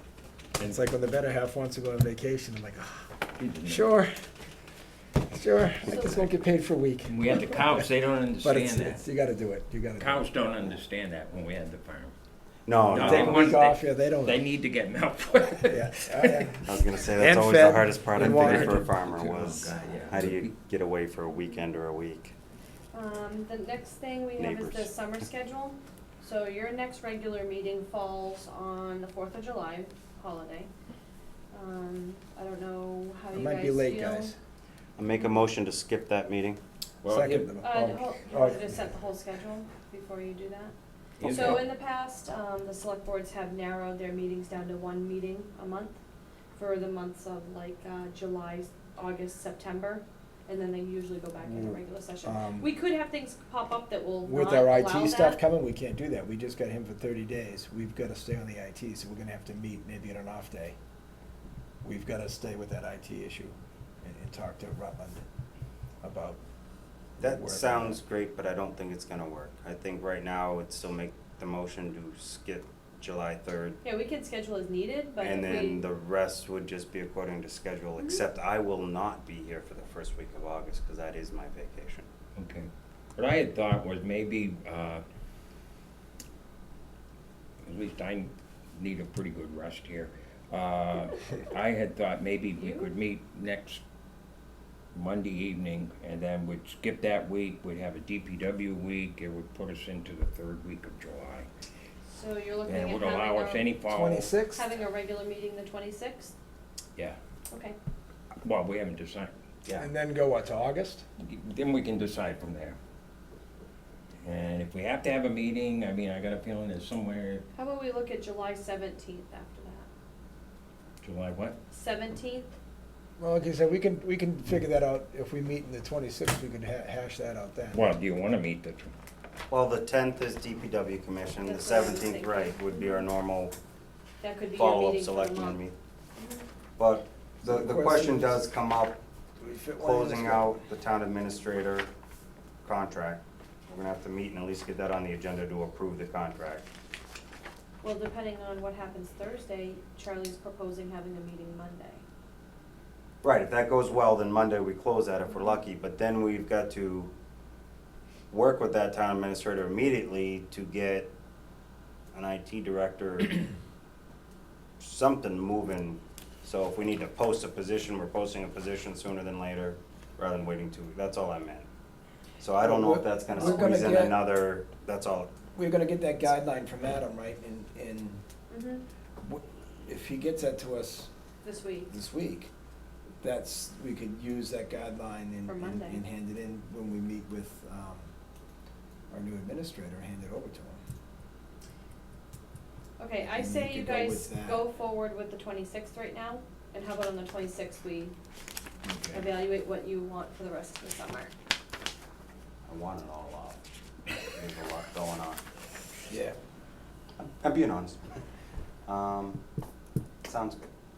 Okay, so. you Actually, wanna- that first week of August isn't a meeting anyway, No. because it starts on the Tuesday, I'm sorry, August, okay. so. Do you wanna, we don't need a motion, we can No, just just set state the that the meeting next date, meeting yeah. will be, next Next regular meeting, meeting will be the 26th. 26th. Same bat time? And just update my town government, because Yep. I think it auto-populates at July 3rd, Mhm. and just cancel it or whatever, if you don't mind. Thank you, I know we're, hey, let's Yeah. throw more at you, but if, please, I'm thank pretty you. used to it by now. Anything else? So, is July 3rd still in question, or is No, that? it's No, out. that's out. No, It's out. no July 3rd. No July No. 3rd. Right now. You may we- be at your last meeting. Well, at least one more. So, what's your preference? What would you like to do, Phil? Stick out another meeting or start your summer? And I don't mean that in a negative way Let's see when- whatsoever. Let's see when the new person starts. I mean, I was thinking Okay. that they have to give, let's suppose that contract negotiations go well on Thursday. And he gives 2 weeks' notice, 3 weeks' notice. I don't know whether he's gonna want a break. He might take off a week before he starts here beyond Right, his I got you. termination date from where he. He may turn in his 2 weeks and have 2 weeks vacation left But too. I'd like to move on as soon as I can. Okay. Why don't we see how things go on Thursday? I'll try to at least see if I can get a timeline from him regarding his notice intent and stuff like that Thursday. Yeah, I'll be there too. Okay. So we're all set? You tell me.